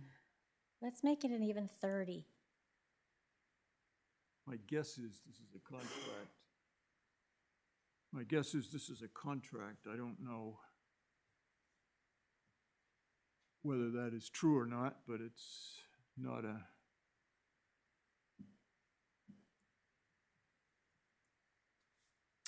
The board just left it level funded. I'm not a lot of times things are rounded, et cetera, but we felt comfortable just leaving this level funded. This is our dragon mosquito contract that we have with them.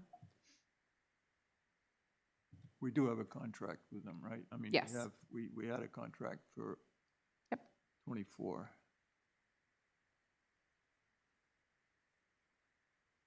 Was that a motion? Yes. Is there a second?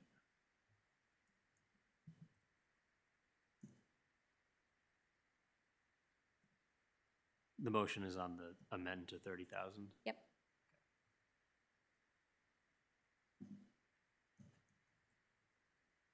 Having a motion and no second. Is there any further discussion on 30,200? I'll make the motion on 30,200 again, because it's a contract. I'm not super comfortable moving away from what is budgeted when it's contracted. Is there a second? Pretty sure, just FYI, that we spend the 27 every year, not the 30, but I've been around here for a little bit. It did go up 400 from what was in there last year, but I'm gonna second on just having that extra 200, just to be safe. Well, it's still, probably when this was run, there was still another month. Well, that would I be don't my think, concern. I don't think they're spraying for mosquitoes right now. I hope not. Jeez. Jeez. No, but There usually was you a still have. mosquito in my house the other day. I don't think they're so- spraying for mosquitoes right now. Okay, we have a motion and second for 30,200. Public comment.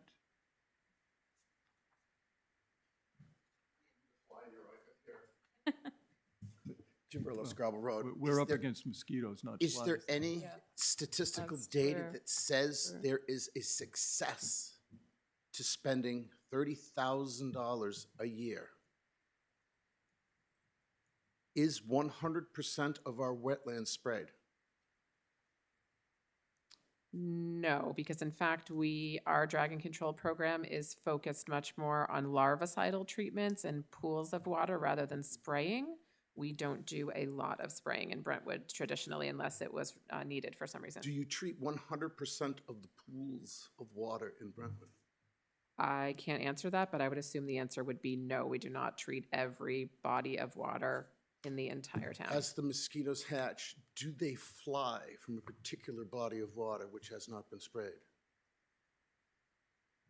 I am not an entomologist, so I can't answer specific questions about mosquito behavior. I can tell you that last year in New Hampshire, we had multiple cases of mosquito-borne illnesses, including some that resulted in the death of New Hampshire residents.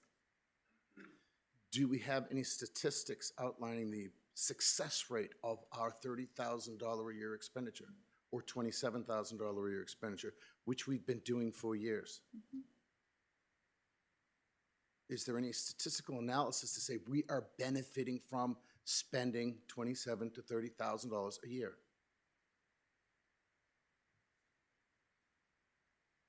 I'm not sure I can answer that. I think that this is the expectation of the public, especially at the rec and for outdoor activities that take place in town, to help protect the residents against insect-borne diseases that can be lethal to humans. Should we not look into this before we spend $30,000 a year? I'm just throwing that out because it's more tax money that, I'm just questioning its usefulness. Yeah, I've That's actually all. asked for the validity of that in the past too. I mean, I know they do spray, they come to my property and check it. I don't know that they, not spray, but yeah, spray. They test water on my property. I don't know if there's, what the water is at the rec. I think they're somewhere around the school, but I would like to know if there is sort of any reporting on that, on how much they do spray, They actually, as I said, they don't do a lot of spraying. or So whatever, we whatever get, the treatment is. We get regular reports of all the different locations of all the different neighborhoods in Brentwood that are tested and/or have larvicidal treatment. And so if anybody is interested in that, they can go to the town offices and request those, because those are public documents. So that we would be happy to share those.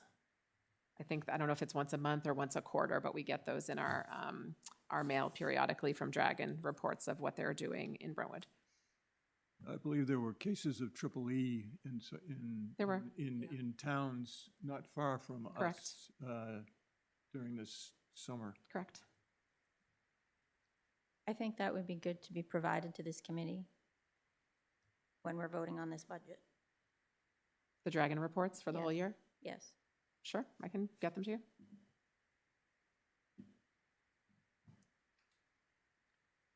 If you could send that to me, I'll distribute it to. Yeah, I'm not exactly sure how often we get it. I think it's only during this season, but I saw multiple of them this year that the board signed off on. So we can try to track those down. Okay. Does this board want to see that report before we vote on this, or do you just want to vote on this? I would suggest we vote on this. This is a standard budget item that's been in this budget for many years. Yeah, I would prefer to vote on this. I believe it is a contract, and I believe it's a renewed contract.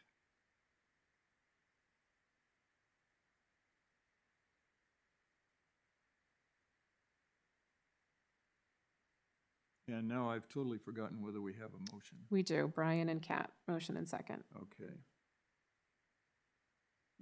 Okay, public comment. We've had it. Mhm. Okay. All in favor of the Aye. motion 30,200? Aye. Aye. I'm going to say no, just because, basically for the same reasons that other people didn't want to vote to decrease a budget without further information. I don't want to vote to support a budget without further information. Not that I'm opposed to the service, but.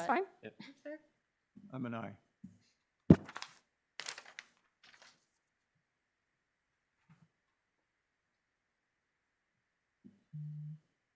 Okay, the remaining, I don't know if we should do something about the town administrator that we've tabled, or, I would suggest What- just leaving it tabled until our next meeting. okay. As I mentioned, the select board is going to discuss that tomorrow night at our meeting.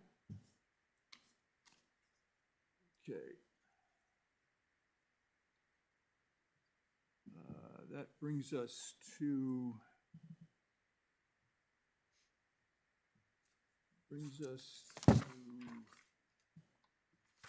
Yes, I don't know if Steph is still here.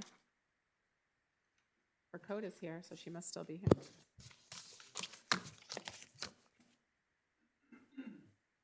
so when Steph comes back, did she leave, or did she, yeah, okay. You want me to grab her? So let's.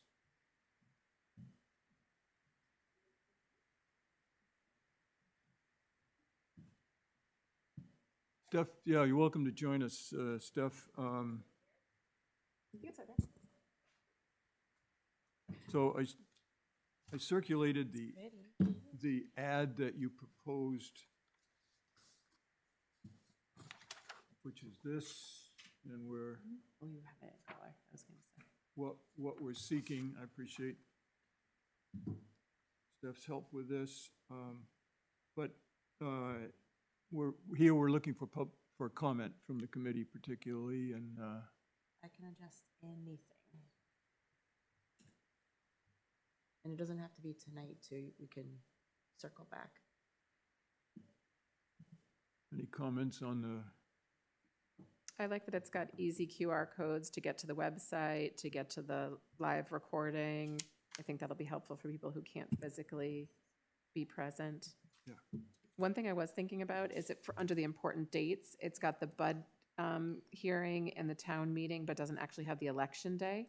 We might just want to add that. It kind of skips over, because the 11th is the in-person election, and then the 15th is town meeting. For completeness, we may want to put all three of those on there. Would it also make sense to have the school district And maybe the meeting? school one too. Yeah, that'd be nice, So that's March especially 3rd. since that one tends to have slightly lower attendance. That's on the 3rd, you said? Yes. March 3rd is going to be the, and technically, what's the name of that? It's usually, it has a specific name. You guys don't call it your budget Yeah, School district annual meeting. annual meeting? Yeah. Yeah, it's sort of like the town meeting. Right, for the school right. district. And On that's the at, website, right? Yeah, it has Yeah. like a specific Technical name. lingo that, yeah, and it's at the Swayze School and not here. correct. Actually, I have this the budget hearing, last year we had at the rec. I'm assuming the plan is to have that at the rec again I don't know. this year? No, maybe not? I'm thinking, take advantage of our screens here in this room. We had a decent crowd last year that I'm not sure would fit in this room, but yeah. That's what I'm concerned about. However, it doesn't reproduce well. The video doesn't reproduce well. So I am, We're considering that? I've been going back and forth on it. Okay. And if we actually turn out a couple more people, that may put us over the top here, but the thought was we could move these tables back a bit, and add some more chairs here. I'll have to take a chair count and see. Is there an occupancy number here? I'm sure there is. I don't know off the top of my head what it is or if it's posted in here. Like the capacity. Capacity, yeah, like fire marshal capacity, but we could figure out what that is. The benefit, I think, of doing it in here is if you're using a presentation, it gets like integrated with the video, so it can be viewed much easier than trying to see it on a TV screen across the room. I think that's your thought. That is my Yeah. thought. Not only Yeah. that, when you pull up the video of it, you know, you'll see it clearly on the screen. Right, right.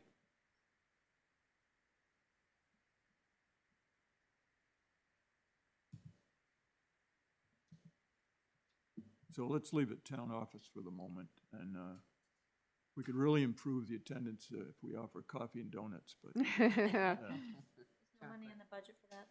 know. There's nobody. Daphne always so- says we need a martini bar, but we haven't squeezed that into the budget yet, so I don't think it's gonna happen this year. Daphne wants a drink cart, too. Yeah. so. I'll point out that currently some of the public attendance reasons to visit is similar to the presentation, so I don't know if you guys want to have reasons why should I come?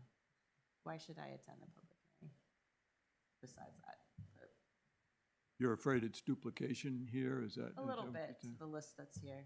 Mhm. I had it in a paragraph form and I decided to put in bullet points just so it's easier to read. And then when I looked at it side by side, it's kind of saying the same thing, parts of it. Or we could eliminate something over here if it's already stated there. I think you could probably remove attend in person to answer the question, why attend? Because that seems a bit circular. Yeah, that's All true. right. Yeah, And learn what is in the proposed budget. You can learn while watching it remotely. But I think the participation is really why you would attend. Yeah, And especially the plus- ability to ask questions. So, Yeah, clarification. If we tighten it up and focus on the things that are participatory, Why don't, participate's a nice word. Why don't I integrate that somehow? Yeah, participate, yeah. I also think Jen's wording it as gain clarification. I think a lot of the times people are like, well, what Yeah, is in this particular line? And, it makes more sense when to ask. yep. Yeah, same opportunity that's happening tonight, where there's lots of Yep. questions and you guys are sort of making changes on the fly. It's good. Okay. I don't have it in front of me, Steph, but like something about a better understanding. I don't know, maybe you have that somewhere. You know, because people come into town meeting and ask questions that they might be able to. Yep. Better understand. Somewhere.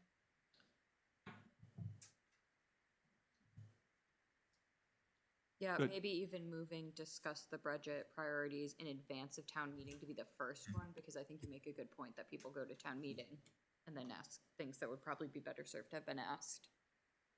Beforehand, so Yeah. that they can Yeah. think it over, This yeah. setting. You want to move that up higher in I think that should Paragraph. probably be the Yep. first one, because that's kind of the One. main. Do you have a thing. preference for the order of the others? Because I can move those around easily. I think the opportunity to ask questions makes sense as like the second one, which you currently have as the first, because Yep. that's a reason to come in person and not just watch it, whenever's convenient with the beautiful QR codes. And I like that you had how to work the QR code on the first one. I think that's good. I had Jack Art direct me on the illustration, so you can, I like you it. can comment on that too. if Looks you want. snazzy. It's good. Maybe we'll get more people to come. And then the plan is to sort of take this and we'll brand other things, like if we do a Facebook event, which would be probably wise, and some website stuff will look like this. Cool. Maybe the presentation. So In advance? You want the Yeah, presentation in maybe. Well, advance? I said maybe. usually the presentation is ready about 10 minutes before it. You're not supposed to admit that, Jack. So what you have can to- get done in didn't 10 have to Leave some blank spaces But- and then they have to come to actually know what's in there. Choose your own adventure. All right, good? Otherwise we Okay. take a ton of your time. Thank you. February 10th is confirmed date now. Okay. So, Yay. and I'll definitely send you one more pass Okay. before doing anything with it. So the next move is like a half page on the BNL? Yeah, I'm gonna talk to Robin and figure out how much space we can allot, and it's easy to make adjustments so that it's half or even less if we feel like. So it's the 9th and the 15th is when it needs to be into the BNL. Yes, but I've got a straight line to Robin, so. She'll make it happen. Oh. We'll make it, we'll figure it out. I told her I'd call her after tonight. Okay, and then that would be for January. No Yep. sense in, is there any sense in doing anything for February? You could do a small reminder visit. They would It's gonna come be on the out. 10th, but It would come out usually right it's not before. it's not delivered until about, I'm trying to remember when we do the February one. It might not be till halfway through the month. To be closer to town meeting. Yeah. So probably January. Yeah. We'll check with Robin on that. And If there's, what makes sense. yeah, If it doesn't there's- make sense, Okay. then you don't have to do it. okay, I just wanted to make sure it got in for January. okay, very good. Thanks for the help with You're welcome. Steph. Thank you.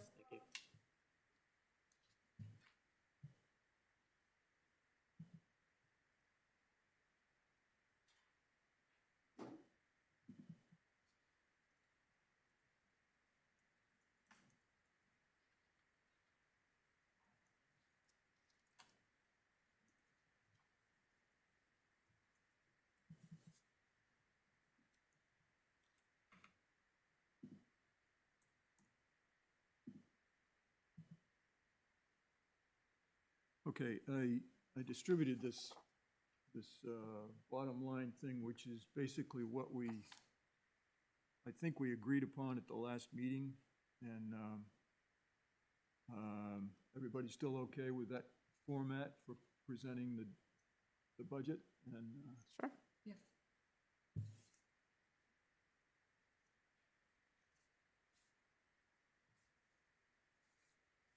and yeah, it's the one on top, basically. That was really changing the tax impact to be really, really stressing that it's a budget impact, right? And I think I need to kind of describe that again at the hearing, so. that Sure. probably multiple times. but- Again and again and I again. mean, it's, Yeah. Yeah, for people who aren't in this regularly, that just, okay, goes overhead, so. another 5 times, so, yeah, got it. And that, probably with an extra caveat this year that because it's a revaluation year, any estimates that the BudCom gives are going to be a little bit hard for an individual homeowner Good to point. interpret because we can anticipate that some people's taxes will in fact go up more than other people's in town based on what the market forces are driving different types of home values up. And so we need an extra asterisk on those numbers this year, because it's a revaluation year. And I'm thinking to say a little something about the revaluation, just in general for people. In fact, I want to say something tonight just for the, just so that people have the general. I spoke with Jim Michaud and got a little bit more information, but just to get that out and about here. Okay, the next item is our tax rate. And what I'm really excited about this is I've never used the word articulated before.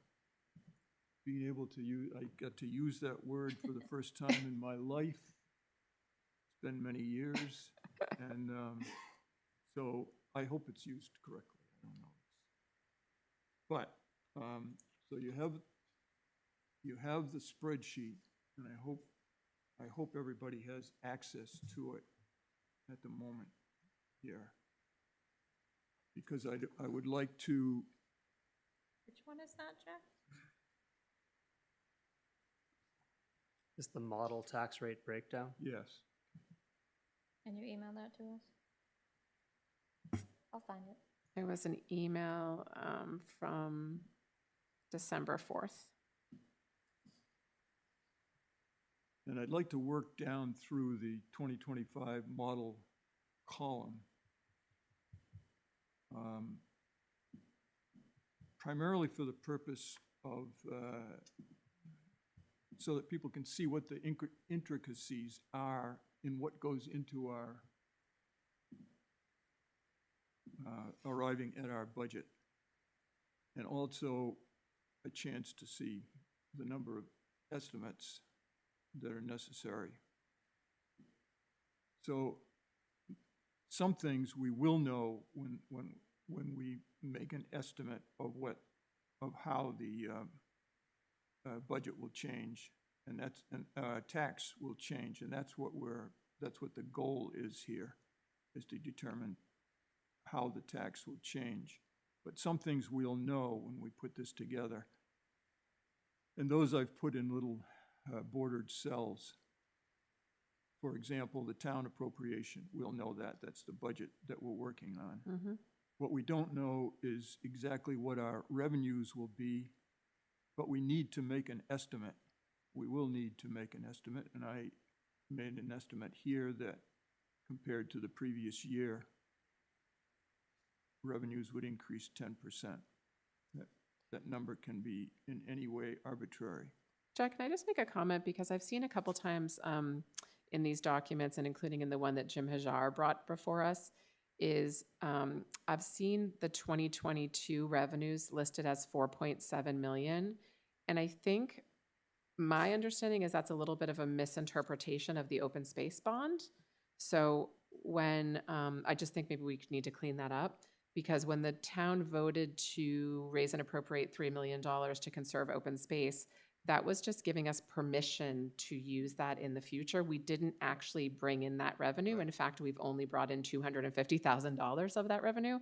Yep. So whenever I see that almost $5 million revenue, it kind of rubs me the wrong way, because I think it gives the wrong impression to the public Well, I about our subtracted revenues that year. I subtracted that out further below where I was counting up revenue increases and revenue reductions and so on. So but that's the way the state tracks it. It does actually show that as revenue, Yeah. and then it just subtracts it out That's again. their number. So it's just Yeah. kind of funny math. Yes. Okay, if that's the case, that's fine. Just wanted to make sure the public understands that it's not like we had some windfall of revenue that year. Our revenue was really 1.79 million, not 4.79 million. Okay. So the next line is fund balance to reduce taxes, 800,000. And what I've entered here is also that we would hopefully retain something about $1 million. And that was a recommendation of Karen when she was here, that we would retain at least $1 million. And I'll show you how I arrived at that when we get further down. The war service credit is credited to our veterans I'm estimating a 5% increase there. And then actual overlay, someday, maybe if I live long enough, somebody will explain exactly how that's determined. But It's basically a buffer that can be used for tax abatement or legal fees. So when you decide to withhold $1 million in your general fund, that's an extra buffer that you set aside that can be used for those two purposes, legal settlements and abatements. So it's meant to give you a buffer, and it's why ours is much higher this year, because we are in a reval year, and so the state generally recommends that you keep extra money in a reval year in case your revaluations go a little screwy in a way that decreases your tax revenue in a way you didn't anticipate and leaves you with a budget shortfall. So that's why we did $125,000 this year, whereas we usually do like 30,000. That's my best idiot's guide to overlay crash course over the past few months that I can give you. Shouldn't That be even for almost next makes year, though, sense. not this year? When you Valid. set it, we set that like this fall when we set the tax rate, so it's a holdover for next year. So that's why you see it much higher this year than prior years because of the reval, and that was at the advice of DRA that they recommended we do around 125,000. so with those assumptions, It should theoretically go back down next year. We shouldn't need such a, unless, some towns know that they have like a pending lawsuit or something else going on that you can hold money for. But I think your guess that that number will go down is probably accurate because we won't be in a reeval year. so then the total town tax effort would be the number, 4,447,000. It would be an 11.8% increase for the town. Next comes the county apportionment, which we will know that number because the county will tell us that. So that, we don't have to guess that one. The local school assessment, we got at least what the school thinks it should be today. And we will know that when the time comes. Also, we will know the co-op school assessment, which then will bring us to the total school assessment number. And again, we don't have to guess that, but we do have to guess, I think, education grant adequacy.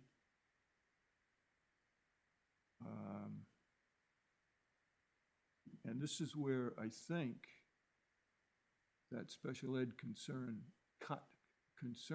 might come into play. I don't know if it's actually in the adequacy or whether it comes in the retained state education tax, but in either place, I just cut it by, that's revenue, I cut it by 20% to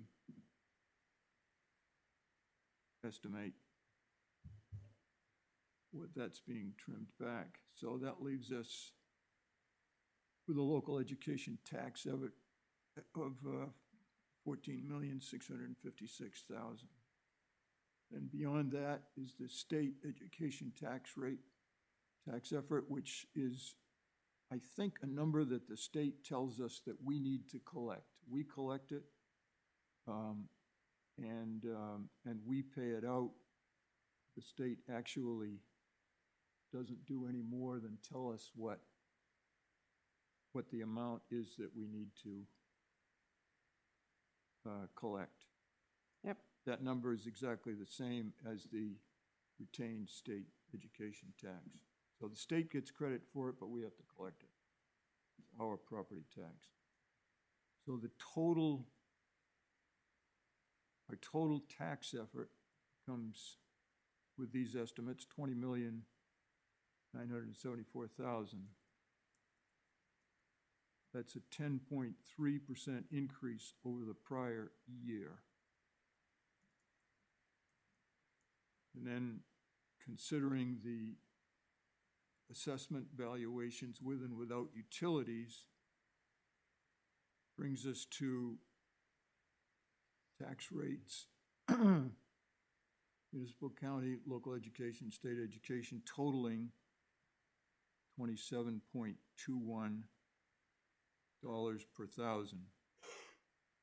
And on- Jack, wouldn't we expect our valuation to go up much, much more than 2%, given the market No, I don't forces? think so. No, that's, the 2% is, somebody built a new house in town, somebody put an addition on their house. But given that we're having a 5-year reeval, The five-year those numbers are going to reeval, change significantly. I'll talk about that in a minute Okay. specifically, but, This is ignoring the reeval. right. Okay. Right. So $27.21 as a total tax rate would be an 8.1% increase over the prior year, and on a $400,000 property, the tax would be $10,885, which is $817 over the previous year.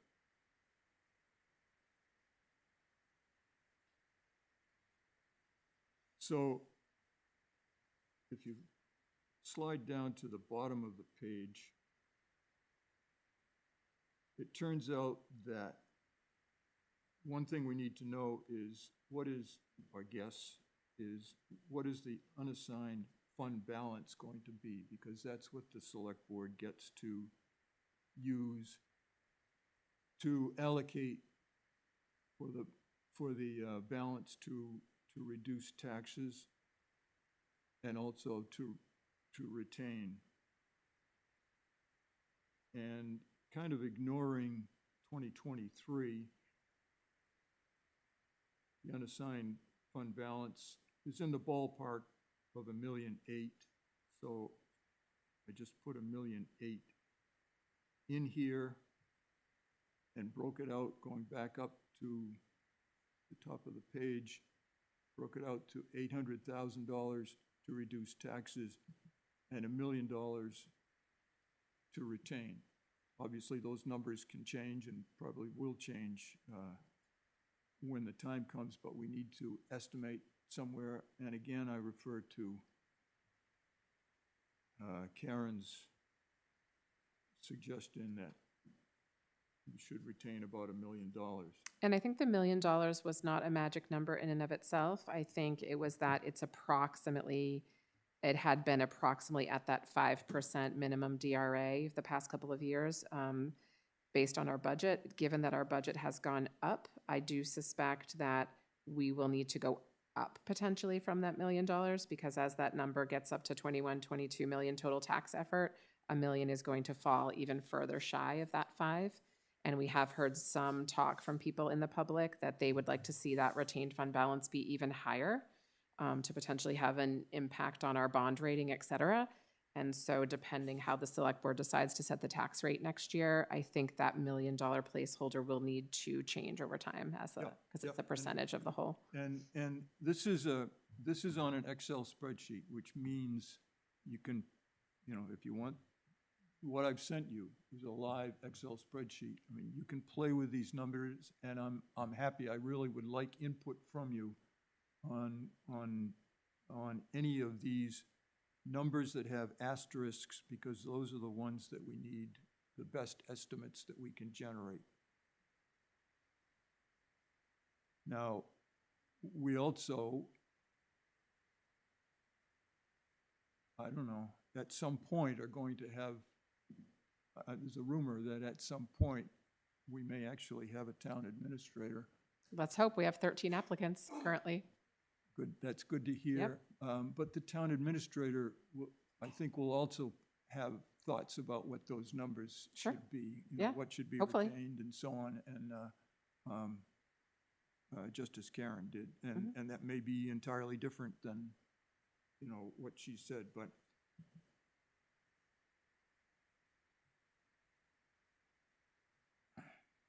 I think my feeling had been that the vibe in Brentwood had always been to try to use as much of that money as possible to reduce the tax burden on homeowners.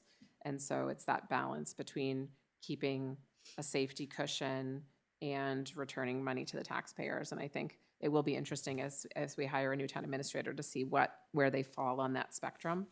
And it'd be interesting to hear from we've heard from Jim Hajar and just a couple of residents, but haven't heard from sort of the general public about where they fall on that spectrum of saving for a rainy day versus returning to the taxpayer. So it'll be interesting to see what the public at large feels about that. It can be a challenge to Sure. actually save for a rainy day, but Sure. I think it's important to do Yeah, that. of course. In any event, as we work through these budgets and we get these numbers to the town budget, the county number, the school, the co-op numbers, I will continue to fill in this spreadsheet, and we'll see where it goes.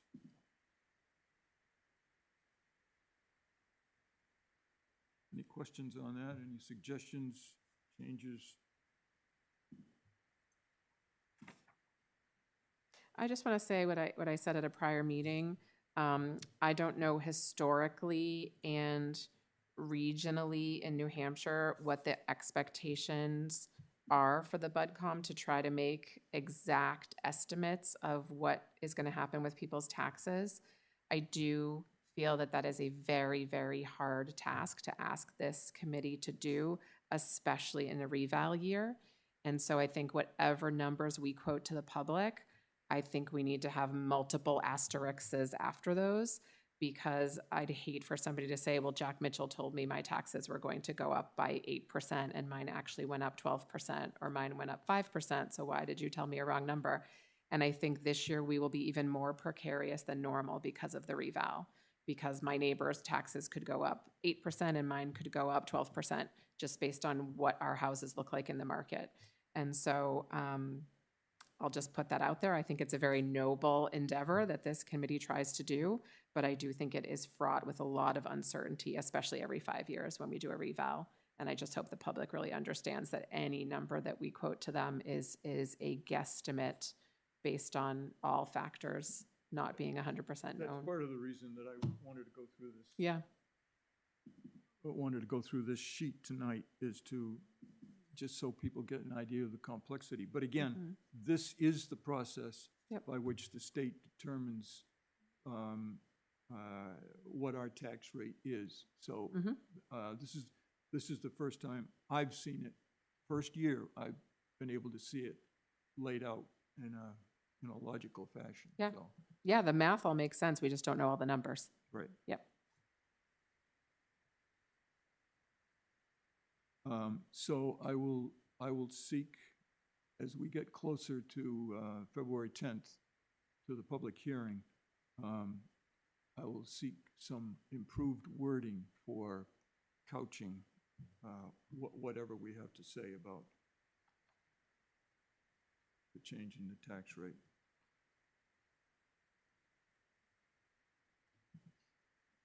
Okay, the other thing beyond that, if we're done, next thing is we got, and I distributed the Brentwood Recreation Profit and Loss Statement. Andy has agreed to update us quarterly on a year-to-date basis on these numbers, and I asked him to also state the prior year numbers at the same time. So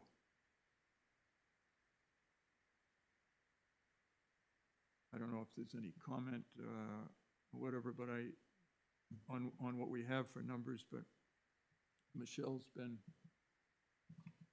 I think, trying to get this information for the last 4 years that I know of, and probably before that. Did you send that out, Jack? Or is it just the one No. that he gave us at No. the last meeting? No, I December I 1st. copied December it, 1st. sent it out. Thank you. And what he's, what he's calling gross profit, I would have called sales, but $105,000. It's not a small number. And Found it. after their expenses, their net is almost 17,000. So that's, And this is just for their fund. This has nothing, this does not incorporate any of the money that the town pays them, correct? Right, That's this is their- just that's what they their pay out of revolving- their fund revolving. that they get from this fees, is et their cetera. revolving fund. Yep, these would be all, like when we approve the rec checks every week, this is what is reflected here, things that they pay with their money rather than with town taxpayer money. Okay, as I mentioned, I spoke with Jim Michaud, who's our assessor. Do we know who our assessor is going to be yet? Are we still? He is our town assessor, but he will not be doing our 5-year reval, and that is going out for bid, so we do not yet know which company will be doing our 5-year reval. But pretty soon, because we want. We will know, bids are due in January. Yes, so we should know that fairly soon. Okay. So I got some information from him, and I just want, I'm going to read something which I think is general information that probably everybody here already understands, but I think probably many people in the town that may not be familiar with the process. 2025 is a property valuation reassessment year for Brentwood, as required every 5 years by the state. This is the state's effort to keep all town valuations reasonably current and comparable. We are currently valued at 2020 market levels, the year of the previous assessment, meaning we are at approximately 66% 66 to 68% of current market. If the town's valuation is brought up to 100%, which is the goal, that means for the town as a whole, its valuation will increase about 50%. In other words, our $400,000 property will become a $600,000 property. For the town as a whole, this does not mean our taxes will increase because the tax rate will decrease accordingly and proportionately. Our taxes will increase only if the budget is increased. However, some individual properties may increase more than others. If you believe this is the case with your property, there is a procedure for appealing for an abatement. It starts with obtaining a form at the town office called Taxpayers RSA 76:16 Abatement Application to Municipality.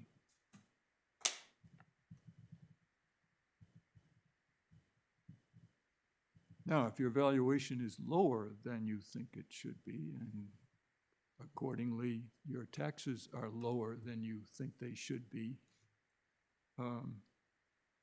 well, you're on your own. And I think what's so tricky about this, and that you might be alluding to a little bit, Jack, is that some other towns around us that recently had reevals saw a not unexpected but difficult pattern where some of the lower value homes saw the largest increase in valuation, which at first you kind of scratch your head, why would that be? But it kind of makes sense when you think of that's what people want to buy. The starter homes, the smaller homes, the just your first home.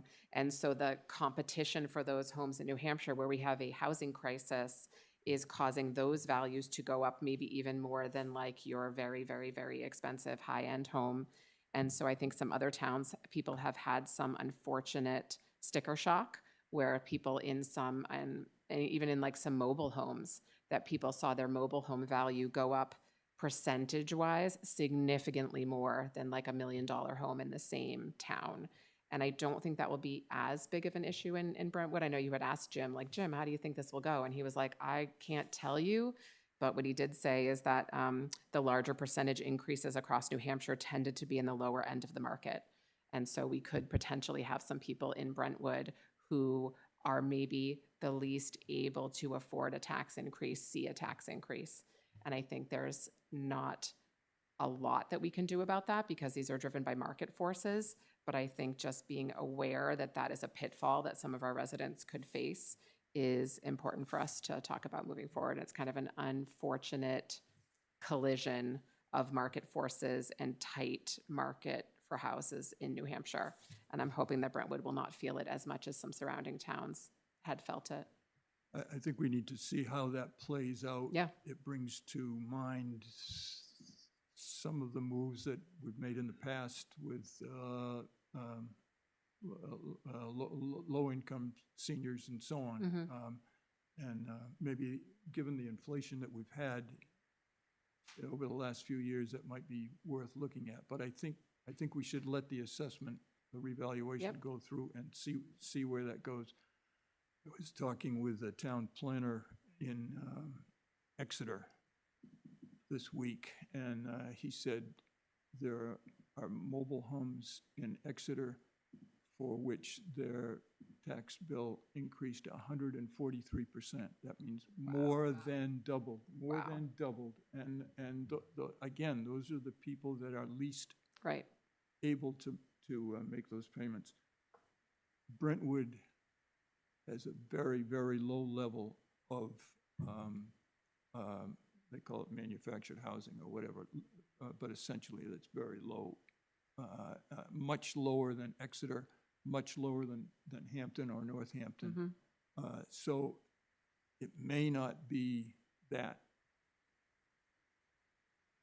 focused, that much of an impact for us, but again. Sure. It does have the potential to be frustrating for some homeowners in Brentwood, Yeah. certainly, when they see the reevaluation and compare it to others in town, percentage-wise. I happen to know some people that live in Yeah. that are experiencing exactly that. Sure. It's a hard situation. Yep. Okay, that's all I know about revaluation. Our next meeting is actually a week from tonight, here at 6 o'clock. Is everybody going to be able to be here on that night? Okay. Good. And I would like to schedule a meeting in January and a meeting in early February. And we may not need it. If we don't need it, I'll just cancel it, but We'll presumably need at least one to discuss warrants. that's Yeah, right, which yeah. Yeah. Due by the February, 4th, or is that I when? think it goes? 4th or 7th. I mean, I can look at the NHMA. So a lot dates. of times what we would do is have a meeting before the hearing. Yeah, and actually on the, Tuesday, February 4th is the last day for a petitioned warrant. So, yeah, that would be the last day. so So, February, yeah, we had the same situation Kinda last tight. year. yeah. Yeah. Yeah, I'm looking at us meeting February 3rd, in which case we would have at least most of the warrants at that point. And in January, I'm looking at either the 20th, which happens to be Martin Luther King Day, which I don't know if that's good or bad, or the 27th.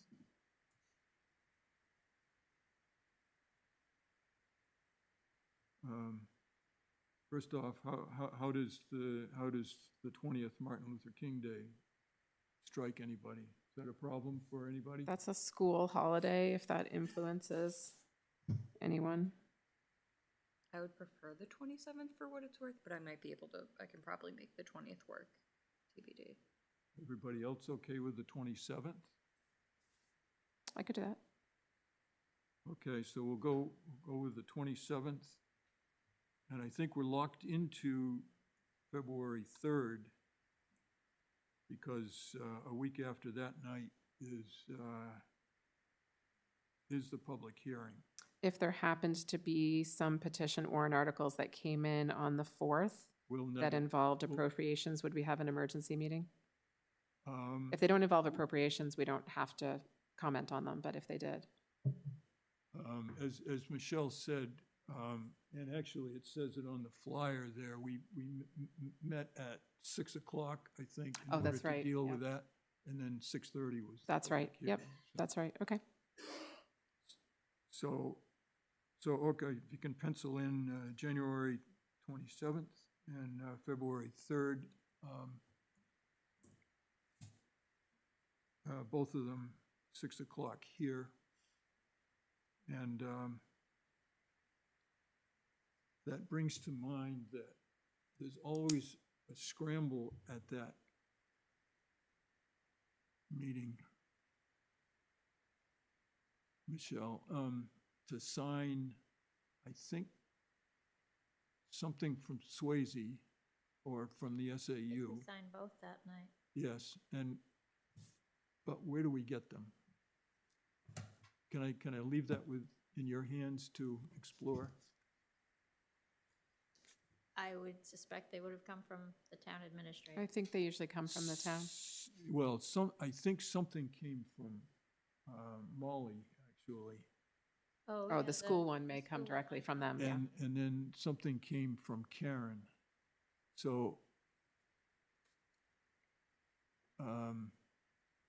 If they're both school-related, I can ask Molly. So maybe the SAU went through Karen, and then Molly for the Swayze one came through Molly? I don't know. I'm just guessing. This is the first time.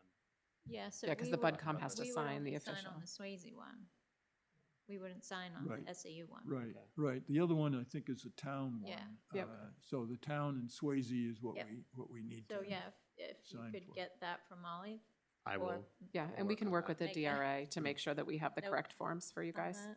So that would be for the February 3rd meeting? Yes. Okay.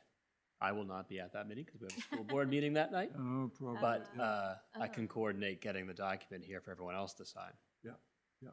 I mean, if you can email What it time to is me your or meeting? whatever. You're meeting at 6 also? Yeah.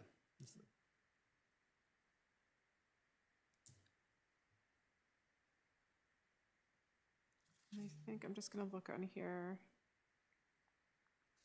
So the hearing, Jack, what time? I'm just trying to Let's get say the hearing is at 6:30 then, the meeting is at 6. meeting at 6.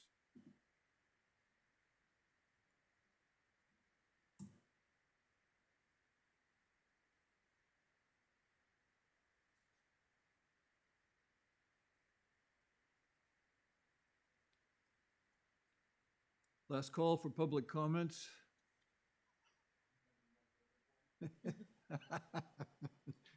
The line forms over, okay, motion to adjourn, Motion. second? Second. All in favor? Aye. Aye. And I'm in a, Bye, Doug. Thank you, Deb.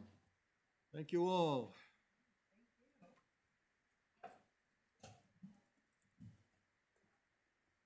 Do you have your babysitters drive the hour to come tonight? They sure did. Oh, boy, they She are. also, like a week and